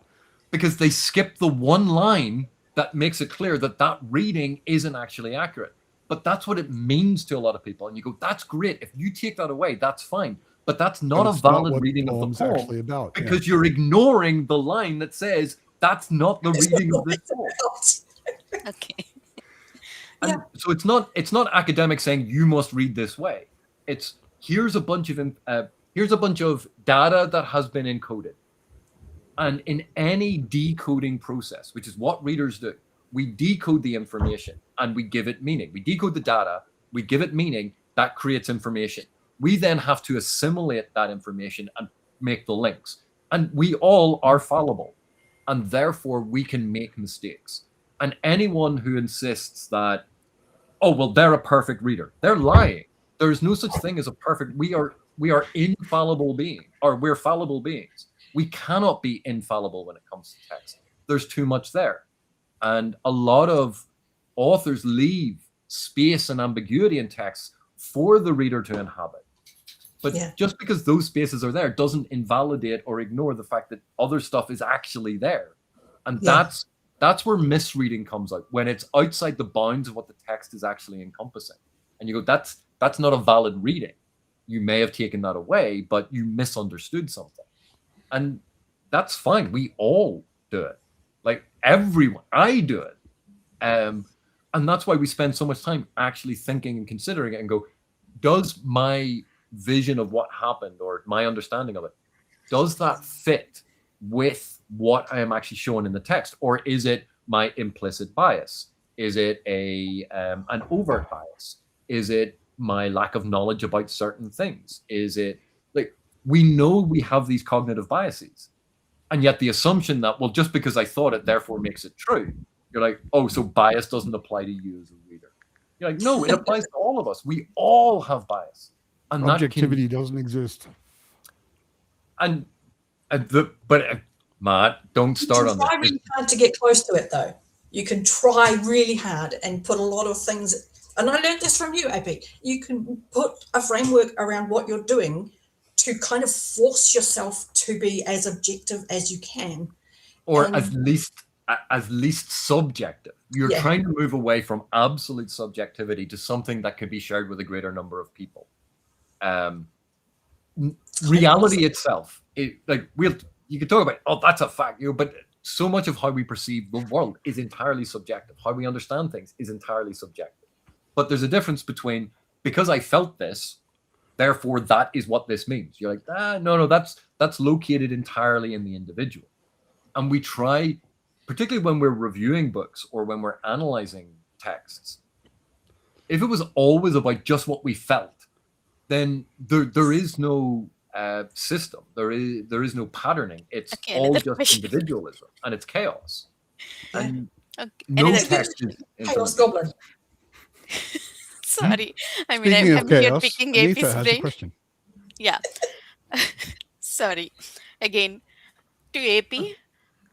As a reviewer, I mean, we all have, most of us actually have personal channels where this is not our profession.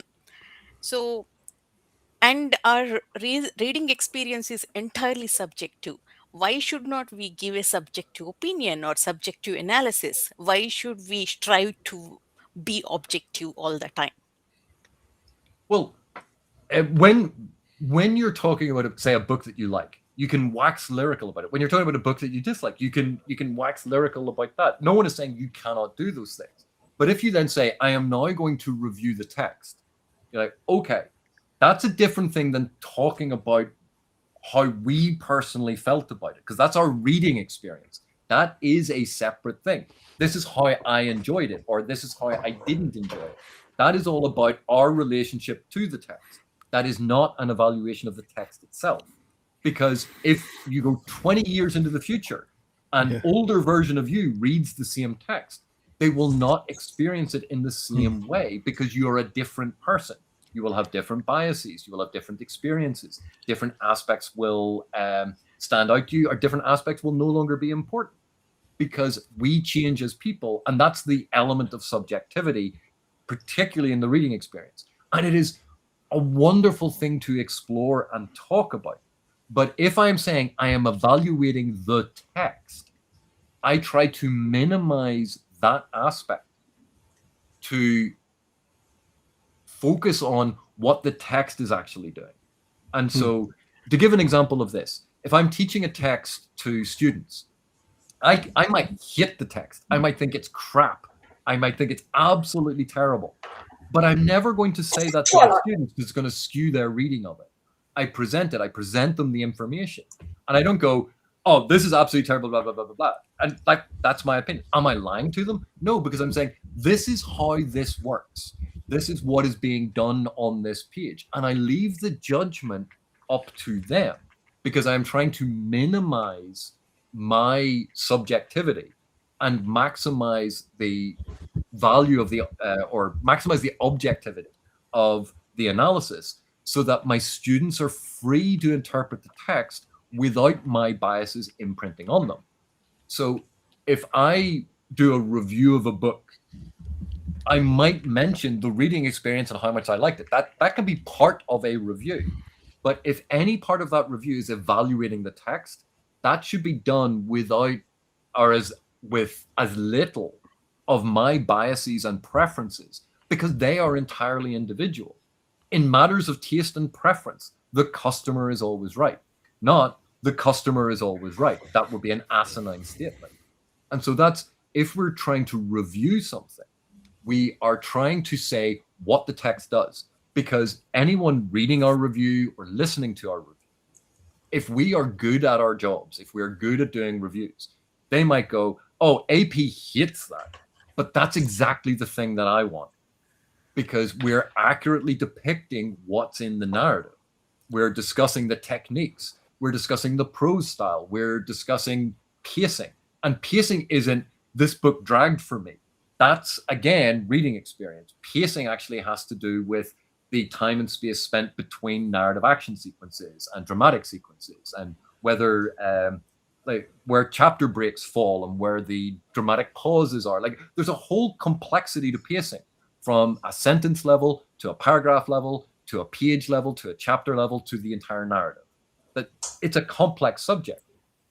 And so if we want to talk about the pacing, it behooves us to know what we're talking about. Just as if we all had cooking channels and we went, this is how you make a really good omelet, and everyone looking at it's going, that's going to give people salmonella. And you're like, but this is how I like it. How can you say I'm not allowed to do this? It's like, you can. But when we're trying to evaluate things, we're moving beyond our personal preferences, and we're trying to show our readership or our audience what the thing is, regardless of how we personally feel. And we can still add in, I really enjoyed this book. That's why I'm talking about it, because I really like when they use this prose style. And here's a discussion of the prose style. I really like this type of character. So this is how they break it down.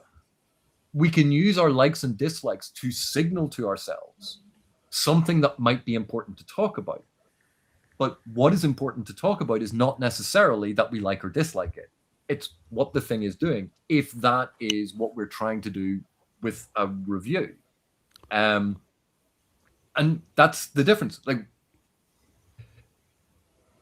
there is room for all sorts of approaches to enjoying literature. And I encourage everyone to read what you like, enjoy what you like, have fun with what you like. And it doesn't matter what anyone else thinks of that book, because if you enjoyed it, more power to you. Enjoy the things that you want to enjoy. Enjoy literature. Experiment with different types of literature. It's fun, it's interesting, it's engaging. But when we feel the need to say, this is a good book because I liked it, why are we setting ourselves up as the arbiter of what art and literature is? And we say, this is a bad book because I didn't like it. Again, we're setting ourselves up as an arbiter of what good or bad literature is. You're like, no, that's not how any of this works. When we are open and honest about the criteria we use, when we are aware of where our biases come from, and try to minimize that, See you, Joe. that's important. See ya. Take it easy. Oh, sorry, bye. Yeah, no, put it this way, Anita, I could say to you, that meal you cooked, far too much seasoning for me. I didn't like it. It wasn't good. You know that I only salt and pepper my food, that I don't even own most spices. In the same way as you could come to my house and go, this thing has no flavor. I don't like this. We're talking about each other's favorite dishes, but my taste is different to your taste. The meals aren't what we're talking about at this point. We're talking about my taste being different to yours. But I could give that meal to my sister who has the same spice tolerance as me, and she'd go, oh, that's so good. Oh, that reminds me of how Mum used to cook that. That's fantastic. You still think that meal is boring and bland and you wouldn't touch it with a 10-foot pole. We're not talking about the meal. We're talking about our experience of the meal. And so the book is what we're using to have a discussion about our taste. But unless you're actually talking about the words in the book, we're just talking about our taste. Comes up all the time in online discourse Discourse. about video games, It's which why I encourage everyone to avoid. But I am the most biased person you will talk to about Robin Hobb's Realm of the Elderlings. Yes, I agree. I'm very involved in I some. own it. I'm some- aware. I'm very involved in some particular video games, and have another channel that nobody knows about where I actually do a lot of tutorials. And people ask in forums or on my channel all the time, they're like, what's the best way to play? Basically, I mean, Drunk. more specifically, what's the best way to do this? What's the best way to do that? Whatever. And I'm always like, I don't know. I'm not you. I can teach you mechanically how to do certain things, but if that's going to lead to a good game experience for you, doing it exactly the same way I do it, I don't know. I'm teaching you how the game works. I'm not teaching you how to enjoy it. Well, it's the same thing when people ask for book recommendations, right? Like we get Yeah. that all the time. And I never want to just be like, read this book. This is like, a great book. Tell You'll me love what it. you already Words are like. amazing. And then Yeah. do you want me to recommend you a good book, or do you want me to recommend you a book you will like? Because those, it really is going to depend on that person's taste and what kind of a reading experience they're looking to get. If they're like, I want to read, a classic so I can figure out like why classics are classics and whatever, I'm going to have a very different recommendation potentially versus them coming in and being like, I only like this kind of, or I'm looking for this type of experience specifically. And Tori, you know that the more information they give you, the better any recommendation. Right. The better recommendation I'll be able to give. Recommend the classic, and you go, what, like a Regency romance, or do you want classic science fiction? Do you Maybe want something a Russian. starter classic that's very Homeric accessible? epic? Do you want a challenge? Do you want, what era are you looking for? And when you say classic, like, are you talking about Dickens, or are you talking about Homer? Are you talking about like what? Because, and again, it's that sort of, the more you know about something, the more you realize you don't know. And that's, it's a constant evolving conversation. And no one is perfect. No one has perfect knowledge. We're always inching forward incrementally with better knowledge, better experiences, better understandings, trying to get better, knowing that it is a lifelong pursuit, that we will never reach the end. And Sometimes it's a guilty wonderful. pleasure of knowing the book is shit and loving it anyway. I remember I saw a review on Goodreads of someone, and this will get Derry up in arms, about Assassin's Apprentice, and they lambasted this wasn't about an actual assassin, and there was no civil war, and they went through this whole thing, and I'm like, did you read the book? All the things that are on the back happen in the book. Or in the book. But the issue they had was they were thinking of like Brent Week's Night Angel trilogy, Dark, or Cloak and the Dagger, Assassin- edgy. Yeah. The It Assassin's didn't meet their Assassin's Creed. expectations. It didn't have a guy sneaking around in a cloak with a poison dagger. And then jumping off cars into a haystack. Yeah. Books you love, right? I tried to do that, of reading 1-star reviews of the books I loved. I got like 2 into it, and I was so enraged by it, because I'm like, you just did what did you even read? But the thing is, there are loads of people who actively dislike the Malazan Book of the Fall, and I'm like, brilliant, that's great, fantastic, like that's absolutely fine. But when they say Gardens of the Moon is badly written, I'm like, really? Let's have a conversation. Someone saying I didn't like it, I have no problem with. Absolutely. Someone saying I didn't enjoy that, or I didn't enjoy the style. But someone saying it is badly written, I'm like, please show your workings out, because that's a load of bullshit, and I can think explain to you why. From an author standpoint Rob. too, that's very similar. Like for me, when people read one of my books and that just doesn't work for them, it's not to their taste, that does not bother me in the slightest. They can give it a 1 star because it just like was so not their taste, and it's fine. But when somebody is like, nothing happened, I'm like, that's factually untrue. Like that's just factually untrue. I don't know what you mean. Can you expand on that, please? Like I've certainly read books where very little happened, but yours weren't any of them. But little meaning what? Like dramatic. Like, are you looking like little happened in terms of the characters stayed in one spot? Little happened in the sense that like there weren't big fight scenes every 5 pages, which it seems like a lot of readers want, which drives me a bit bonkers. But like, yeah, it's wild. It's like, but when you say nothing happens, what does that mean? What's behind that? But Tori, you know what I mean. You know what I mean when I said nothing happened. Like, I 'cause should, everyone apparently. thinks exactly the same way I do. Seriously, nothing happens for my favorite book of all time for probably half the book. I loved that book with my whole heart. Yeah, me too. Literally nothing happens other than eating and hunting. But that's stuff happening.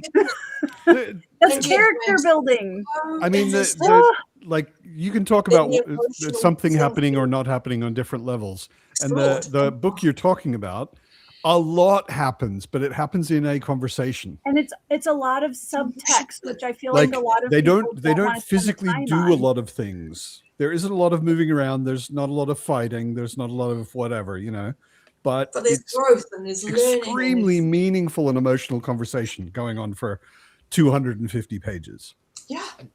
And yet people who are reading because the title suggests it's going to be this thing go, oh, I was waiting for something to happen and nothing happened. Yeah. Okay. That's a way. Yep. Okay.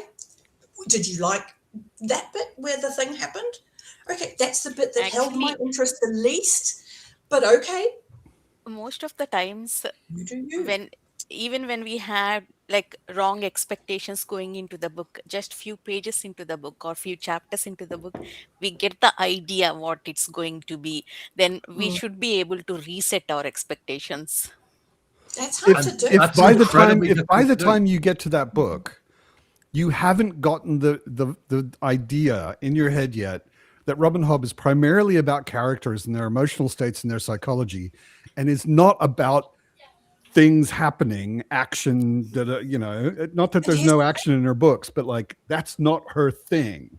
It's I not the have to be main aware thing that she's some writing people about. will You go know? into a bookshop and have never heard of BookTube, have never heard of any authors, have shown up in a bookshop and asked the salesperson, hey, what's a really good fantasy series? And they've gone, this one. Everyone loves it. They're going to pick up this book. They're going to go, oh, Assassin's Apprentice. Assassin's Apprentice. They're going to Okay. go, who's Sarah J. Maas?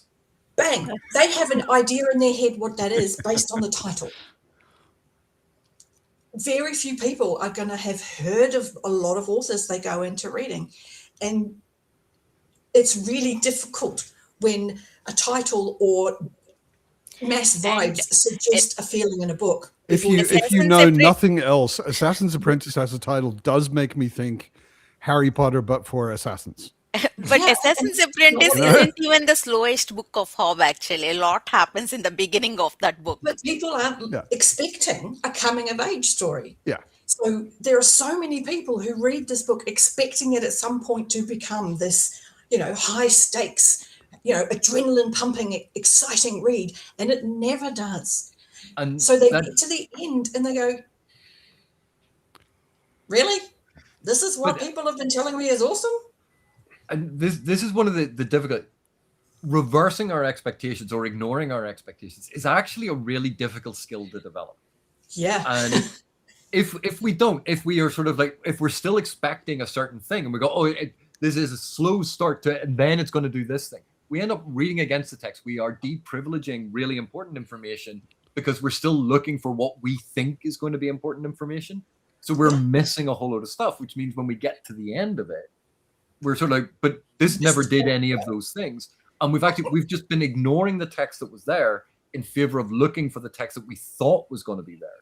And a great example of this was with the first season of The Boys, the adaptation of the comic book. And there were a lot of commenters, a lot of fans and people who were talking about it. And they thought that Homelander was going to eventually be the hero because they thought it was a redemption story. And you're like, dude, did you see any of the episodes of the first season? Have you paid any attention to anything that happened in this show ever? Yeah. But you're looking at that going like, how can someone misread a text that way? And it's because they're looking at it and they're seeing something being signaled. And instead of seeing that, they are misinterpreting what that symbol is. And then that locks them into, oh, well, now everything should be interpreted this way. And suddenly they're off in a completely different direction. And this happens. This is where misreadings come in and why we suddenly don't understand the text in front of us.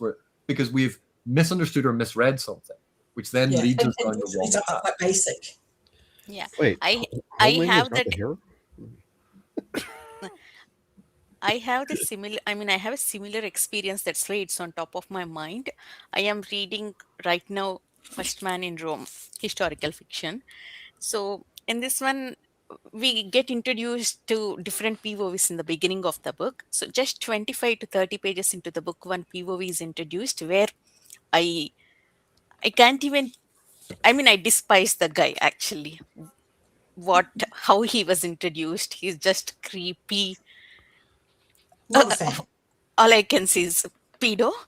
Okay, basic. So my thoughts, I mean, I hated it. I put the book away. And I got this thought, okay, is this going to happen? Is this guy going to marry this young girl? I don't like that. I am going to hate it. I want to DNF that book. Then I'm reading this as part of read along. So everyone else is liking it. They already finished the book. I was like, okay, let's give it like 100 pages. So how it unfolded, it was completely different to the way it was still going to happen, but it is not the way I thought it was going to happen. Completely different path. And I started enjoying other POVs because a lot of politics and during that time. So it's like I want to read it because I it is interesting. I want all that political things, how Roman Republic worked. I want to read it. Yes, that particular POV I may not enjoy. That may affect my experience with it.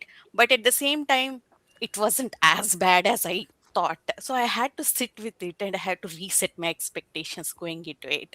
Now I'm having a better experience with it. So I think it is definitely a constant effort as a reader. Yeah. But to give you like another clear example, Bernard Cornwell's Sharp series, which like so many people love. Yeah. And when you look at the character of Sharp and you go, oh, he's the working class hero who worked his way up in the British Army. And there are certain people, maybe even on this panel, who would have a different opinion of the British Army and how they functioned, even historically, than we're meant to perceive them within the narrative. Because there are prejudices and biases that can be baked into our cultures, that when we see things, that we don't perceive them, not just as the author intended, but how the majority of audience intends it, and the text intends you to see it. And you can't help that. So there's a lot of, when we talk about the understanding of text, so much is influenced by who we are as people, where we were born, when we were born, where we grew up, our experiences in life, our level of education. And these things, because people forget that, okay, so we all agree on the words on the page, but those words mean different things depending on how we interpret them. And our interpretation, the meaning we attribute to stuff, and it could be in a crucial passage or it could be a very minor detail, but these things will be individually dependent. And then we have things where there's a whole load of things that are actually stated. And everything's cumulative. So, so it's not just one scene and one thing. It stays with you. And that's why individual, like the reader will have an interpretation, but whether it's based in the text or whether that has been shaped by something or misunderstood, like that's the thing that always comes into question. And it's why I dislike the whole blanket, well, everything's subjective and therefore every reader's opinion is valid. And you go, well, if every reader's opinion is valid, then none of them are valid. Because it's just everyone going, well, the book is. And you can't have any discussion about that. Valid inherently implies that there is a judgment of some sort going on somewhere. Yeah. And we can never be perfect about it. And we can never know. And even when we speak to authors about their work, I'm Tori, maybe you could speak very specifically about this, but do you remember everything that you were thinking and feeling when you wrote something, so that when you come back to it later, so well, what did you mean by that? And you're like, broadly, yeah. But when it comes, I have readers sometimes that'll come up and they'll be like, oh my gosh, I thought it was so cool how like this thing and this thing, but over the course of the book were tied together, and all of a sudden I'm just like, yeah, I totally did that on purpose. Yeah, it happens all the time.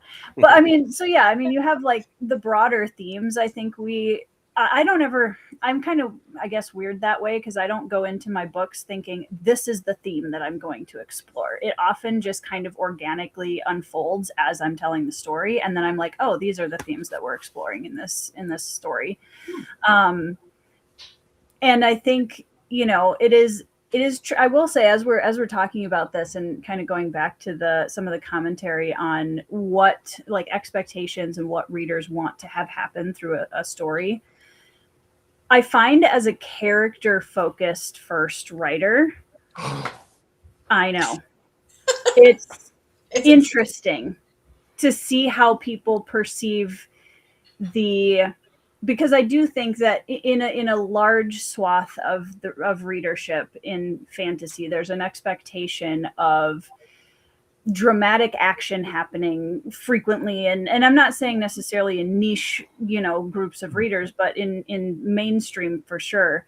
And so I can completely understand how, again, with the expectation coming into a book thinking, here's the plot that I'm kind of expecting or looking for, but then you come across a character writer who, yes, there's a plot, but it is really focused on the deeper kind of subtext and subtleties of the characters and their arcs through the story, as opposed to the beats of the plot, so to speak. It's a very interesting like dynamic between those two things, and I find that reading too, like a lot of my favorite fantasy series, people would say something similar where they're like, well, it's really just, you know, kind of complex, but nothing really happens, and I don't really get it, and like, you know.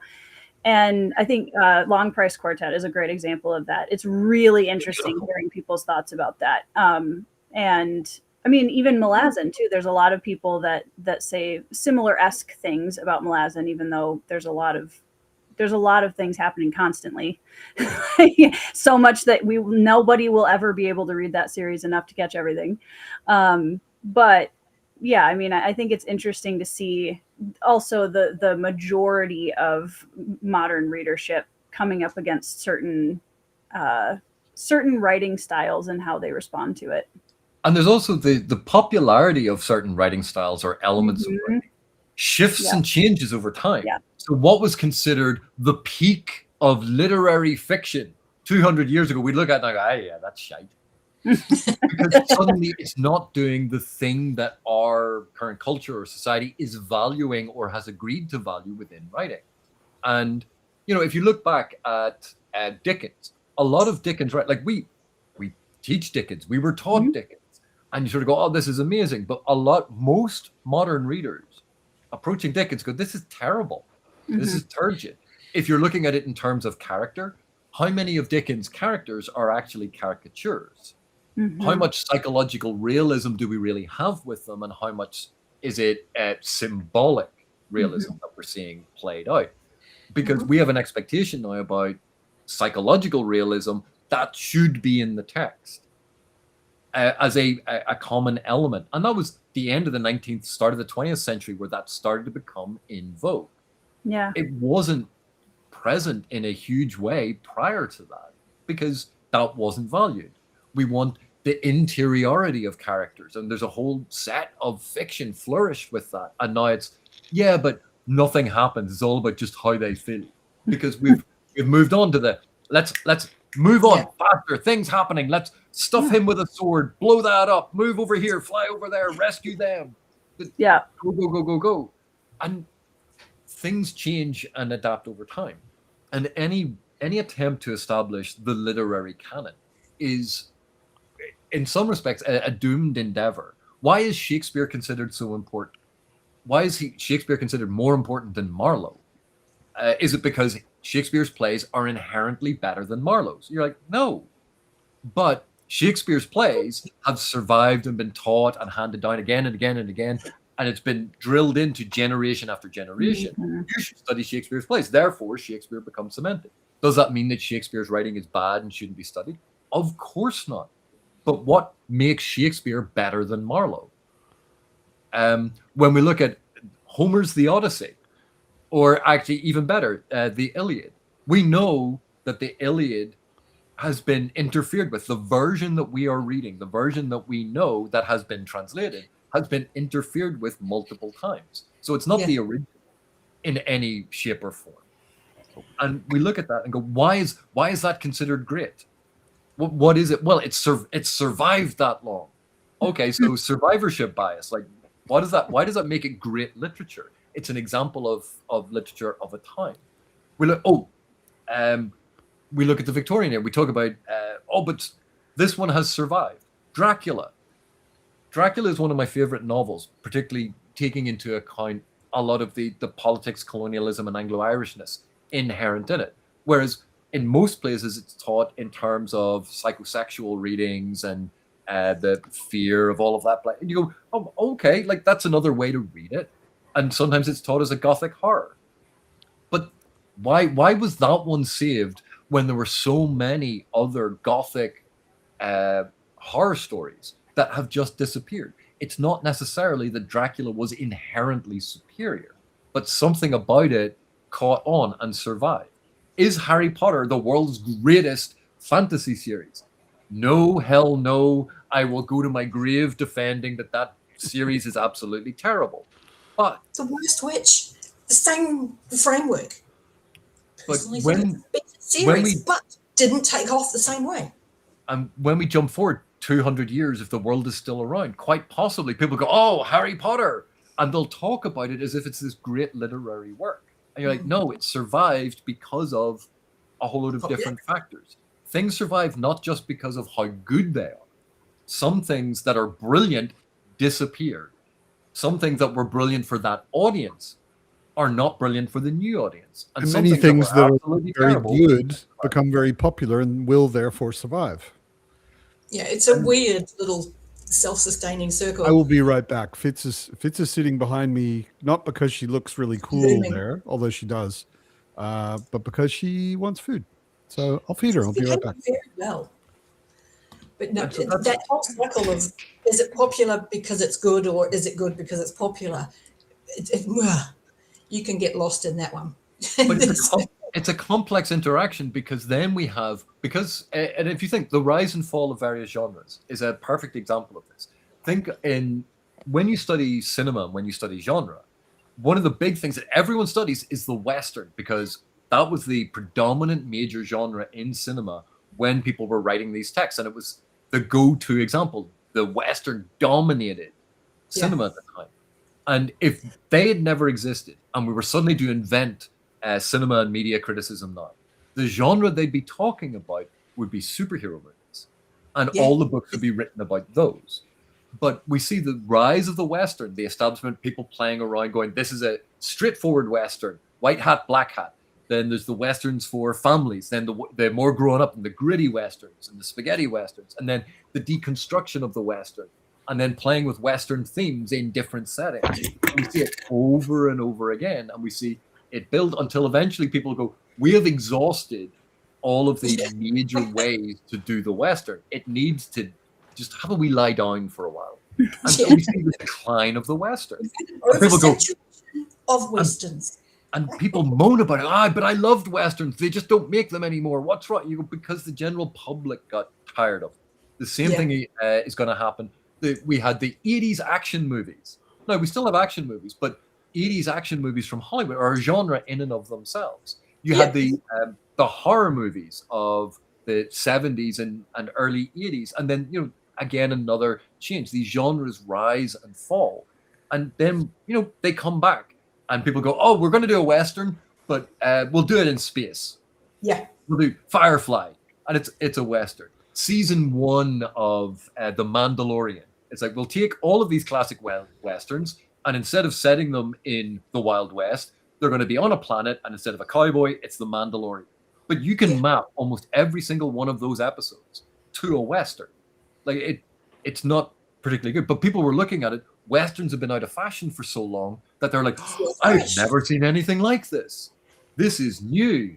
And suddenly we realize that everything is just in this constant flux of ebb and flow, growth, and then dying off. And that's why when people talk about fantasy dying, oh, romantasy is killing fantasy, you're like, go away. That's not happening. It's really not. It's just genre. It's like when Grimdark took over, the people go, oh, fantasy is dying, Grimdark's taking over. The death of the cozy fantasy, my heart was broken. But you're talking about movies and the genres and sort of wrapping it into what we were saying earlier about your taste in books. I look at the Alien franchise, and you've got the first movie, Alien, and it's very slow paced, and it's got this beautiful build up of stress as you're watching that movie, and then you go into Aliens, and it's this frantic, frenetic, action-packed movie. They're very different films, and I can love them both because it doesn't matter that they're different. They're both done extremely well. And I think we would all agree they're both Alien and Aliens. They're both woke. Yes, they are. Hey, They've got women in them. Queen, we've got hard bitch. It's all good. But then you then listen to the discourse around Alien 3, and suddenly it's less clear cut as to whether or not people enjoyed that movie. And then it becomes about, did you read the text? Were you actually watching what was happening in this film? Were you paying attention to the symbology that was being used? Were you experiencing this film as a film, or were you waiting for an Alien movie? Because the two of them, I love Alien 3, just saying. Alien 3. I have a box. Were you watching it as an Alien fan or an Aliens fan? Because as you point out, They're almost two bringing it different. with They're two different expectations, right? genres Yeah. within the same narrative universe. Totally. Yeah, and you're It, bringing there's a lot. We were talking about expectations earlier, and I was thinking about that. Totally agree. Of course, like your expectations come from your upbringing and where you were born and when and whatever. But often, the creator of something has also created a lot of expectation already. Shut up, Fitz. She always yells after she eats for no reason, and I just have to Matt, say her one name. thing, sorry, before you carry on, you have to remember expectations come from Dickens. Yes. But Yeah, only the great ones though. Minor expectations don't come from Dickens.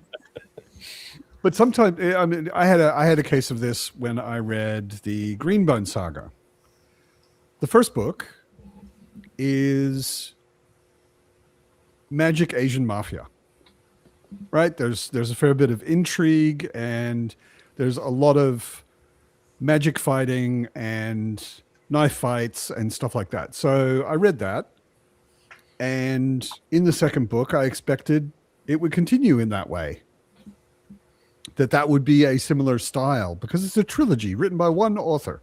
Like the Alien movies, I totally get it that they change because they're all created by different people. But the second book, my experience of the second book was 90%, maybe be fair, 75% was people sitting in rooms talking about economy or economics. Like, okay, that can be a good book, but it's totally not what I was expecting. you built You me know? up. You've actually established an expectation as an author. No, because the expectation there that you had is because this is a trilogy, book 2 is necessarily going to follow in the style, form, and function of book 1. And you go, where is that rule written down? Nowhere. No. The idea that a trilogy is this thing or a series, like people talk about all the time about, oh, a series. Well, it has to have, as if there are these constituent elements. You go, those may be popular series. Well, actually, more accurately, popular serial. But there is no rule that it should do that. And in fact, if we say, well, they set up the expectation. Why? Did it end saying, in the next book, this thing's going to... No. And we build that expectation up based on our own experiences. We don't go into Ian M. Banks' culture novels and go, oh, well, the next one's going to be in very, very similar. You're like, no, they're not. They're going to be radically different. Even though you've only read one, there's no expectation that the next one in the culture series is A, going to chronologically follow one, B, focus on any of the same characters, themes, or subjects, or even contain the same sort of action. Although I would say that in Ian M. Banks's case, he absolutely did build up an expectation that it wouldn't be that way. But you can only build up that expectation after at least 2 instances. Yeah. So if you read book 1 and go, I mean, book 2 is going to be life. At the end of book 1, it was very clear this is not an ongoing story. Right? The book 1 is finished. Okay. Godfather Part 1 versus Godfather Part 2. Very, very radical departure in style and in structure and in framing and even the message of what's going on. Like, they are radically different films. And people look at it and go, oh, Godfather Part 2 is so amazing. Godfather Part 3 is an encapsulation, basically, and a return to Godfather Part 1. And people hate that for a bunch of different reasons. But narratively, actually, it's really clever and works in terms of closing things off. And it shows the cycle of violence and the generational thing. But that's, people just didn't enjoy it. But the idea that when an author writes a book, that because they wrote that book that way, that the next book must be, because they've created the expectation by writing the book, you're like, no. You can have a completely different narrator. You can have a completely different focus. The modern marketing and commercialization of what the industry is, that's the thing that is setting up the expectations. It's not the authors. It's how things are sold to you and how things are marketed to. And it's even how people talk about it. I've talked about the distinction between series and serial, but people continually sort of go, Malevolent Book of the Fallen, it should be this way because it's a 10-book series. Why? Where does it say that? And yet we don't apply those same things. And it's when people say, Tori, you had mentioned this earlier. Oh, recommend another fantasy series. I really liked the Wheel of Time. Recommend it, and they just go, well, that's a fantasy series. You go, what aspect of the thing that you have just pointed to is in any way like the Wheel of Time? No, the Malazan Book of the Fallen, because it's 10 books. You're like, but it shares almost no DNA with the Wheel of Time. But they're both long.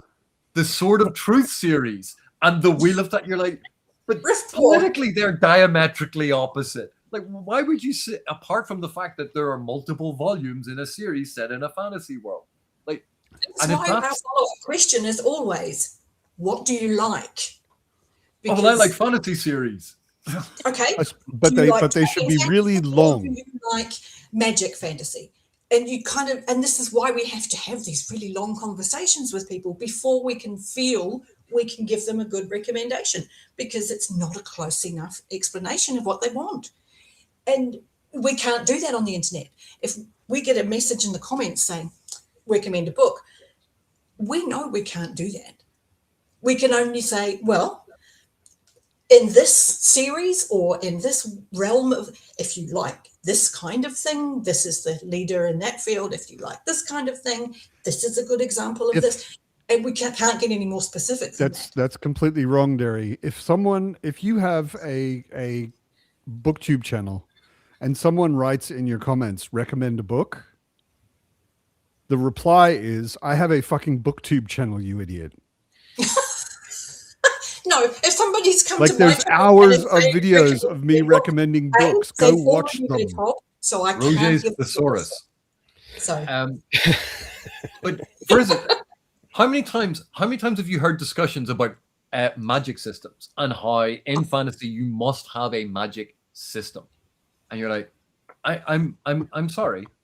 Why must it be well, it has to be a system. Why? There has to be rules. Because I used to play D&D. Shut up.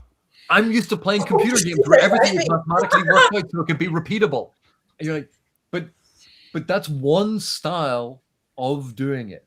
But the general expectation now, and that's why we hear this term all the time, is that magic should be organized into a system.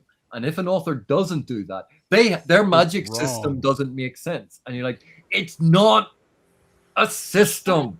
It's magic in the world. They're not the same thing. But the expectation is now culturally ingrained. And anyone who deviates from that gets crucified because their magic system doesn't make sense. And you're like, please explain the physics of how giant dragons fly. That doesn't make sense.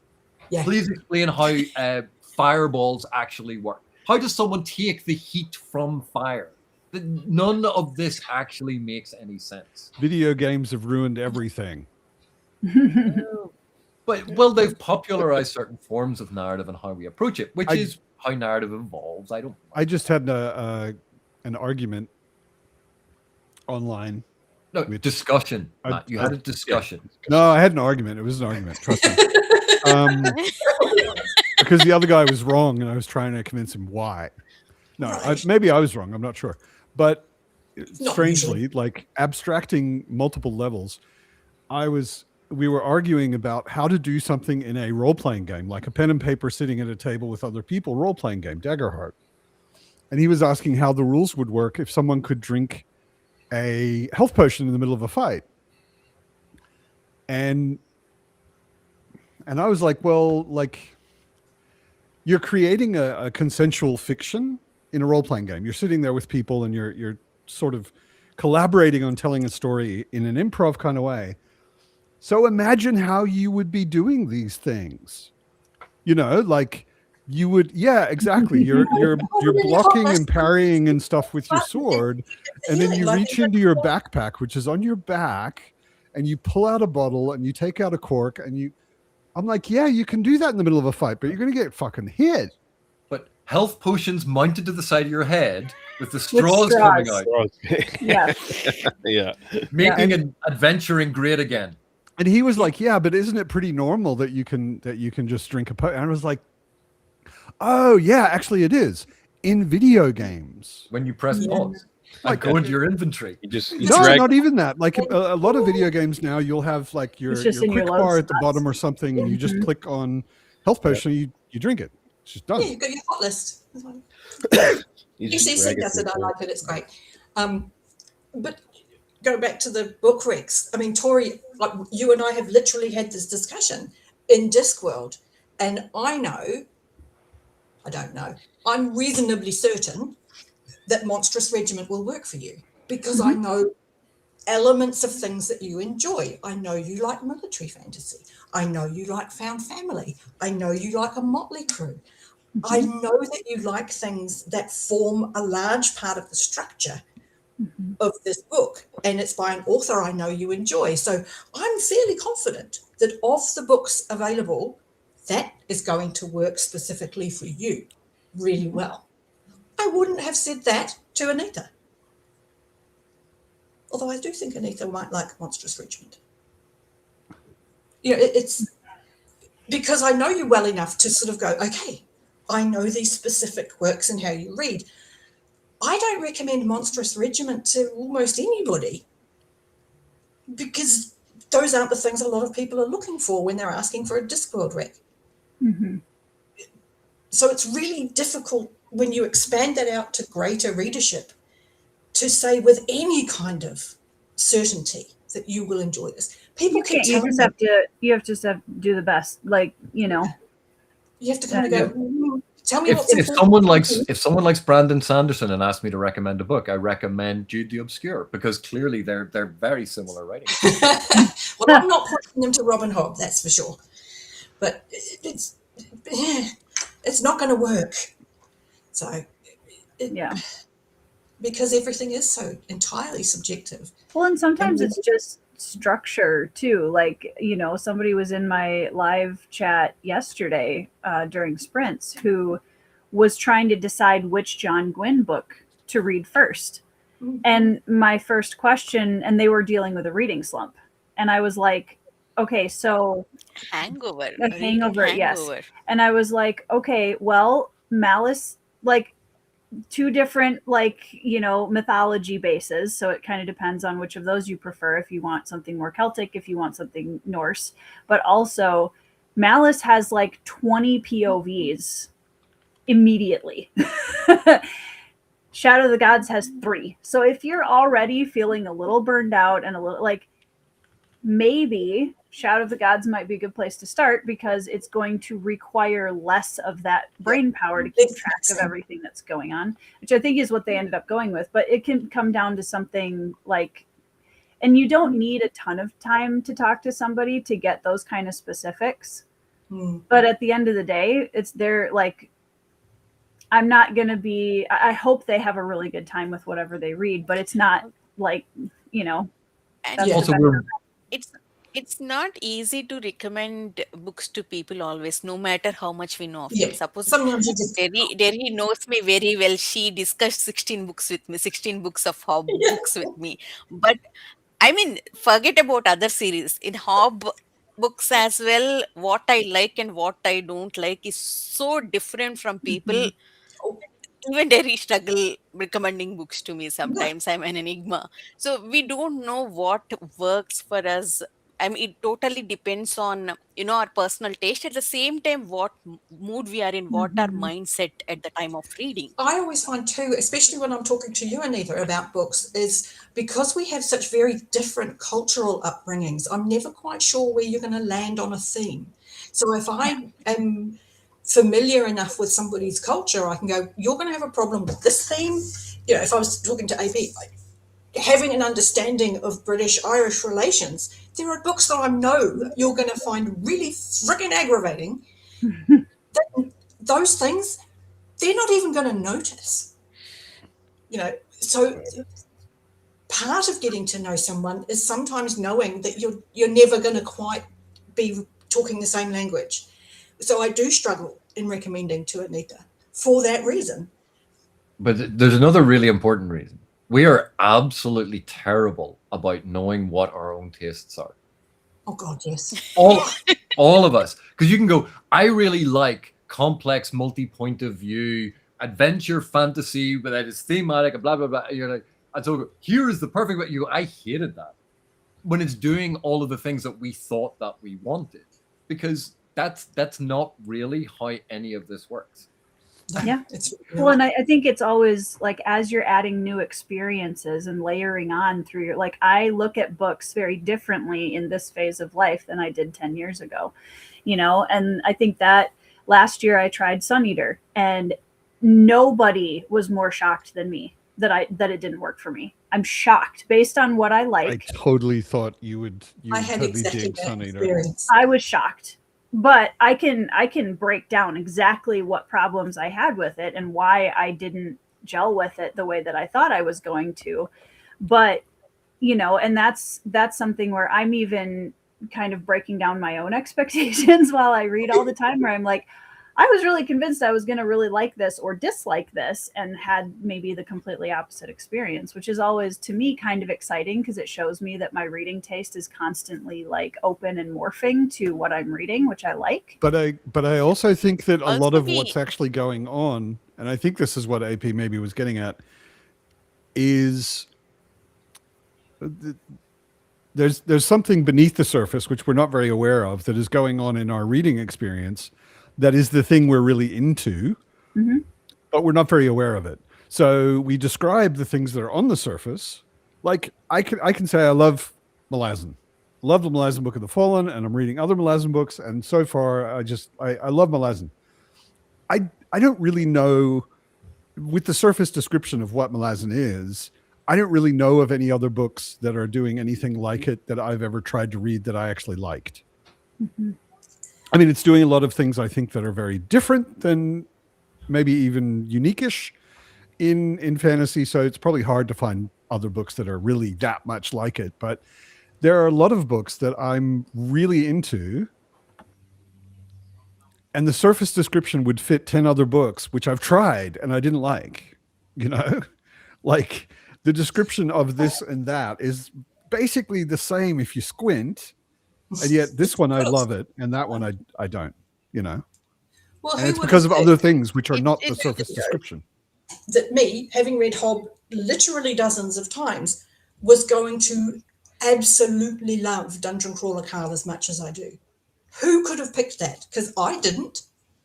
Yeah, but you forget about the Hob. You as a Discworld fan, loving, like, then And I'm like, you're also Jay Kristoff's fan. yeah, Jay Kristoff You're Jay fan, Kristoff's fan. Discworld fan, Dungeon Crawler Carl doesn't surprise me at all. I'm aware enough of myself to know that what I love about Dungeon Crawler Carl is more closely linked to Robin Hobb than either Discworld or Christoph. And it comes down to You should, my you God. should make a video on that. It comes Because down I to have no trauma. idea what the fuck you're talking about. Carl is a very traumatized character. So all of his actions come from a place of behaving in reaction to trauma. And I connected with that almost immediately. And yet I have would I have never now tell that to I have anyone. now DNSA'd the first book 3 times. Did not stay awake. I was trying to listen to the first book three times from the beginning, and I just couldn't get there. And Not because it's bad, mostly because I think I'm really bad at audiobooking unless I'm doing something. eyeball them. Just as good, yeah. eyeball. Yeah. But I can give you an example of something. In general, I do not like, nor do I enjoy, first-person present tense narration. It is not a style of writing that I generally click with. And yet, there are texts that are written in first-person present tense. I go, that was brilliant. That was fantastic. But I can say as a general rule, there's a lot of text that I have started to read or I've read all of it. I'm like, why didn't you put it in third person past? It would have been such a better book if you had done that. And it's aggravating reading it. But, you know, so someone said, oh, this one's written in first person present. I will immediately go, and I will start reading it. But is that the right frame of mind to be approaching the text? Yeah. And it's a really weird thing. I'm hiding cold silver with my head right now. You didn't see it. It's not there. I know, but there are loads of people who love that as a particular style because of the immediacy that it creates. And in a narrative where you're trying to convey that transitory immediacy, that is the perfect way to express it. But there are so few books use that to create that effect. And that's where it goes wrong a lot of the time for me, that they're writing in first person present when a more traditional style of third person past would have fitted the narrative that they're actually telling, that they're going through. And they used first person present because, well, you know, like that's how you write. And you're like, no, the perspective, the narration, the point of view, all of these things should be in service of the entire narrative. I think I love what Jemison did in Stone Sky, last book in Broken Earth trilogy. She used all tenses, first person, second person, and third person. Depends on what, like when she was talking about flashback, when she was connecting her plot to previous books. I loved the way she did it. Yeah. I mean, I don't know if it is right or not, but I enjoyed it a lot. Jemison's first book in that trilogy, I thought was absolute genius, and I really, really loved. Like that, it was incredibly impressive, and I thought really well done. And then you realize that part of it is a fudge because it's not written in true first person, but it's a framing narrative of someone narrating something. And so you have this, that's how they're getting into it, because that's easier for us to accept than following it as if we are character. And like even within first person narration, there are different ways to approach it that create different effects.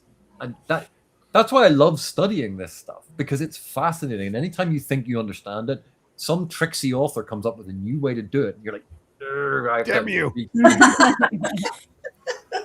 I think that is, I've got to work it out. I think that is a good closing point because it's getting late here in Berlin. It has been a pleasure. Just when we are getting to the crux of it. Yeah, feel free to open a stream on your channel and just move over there.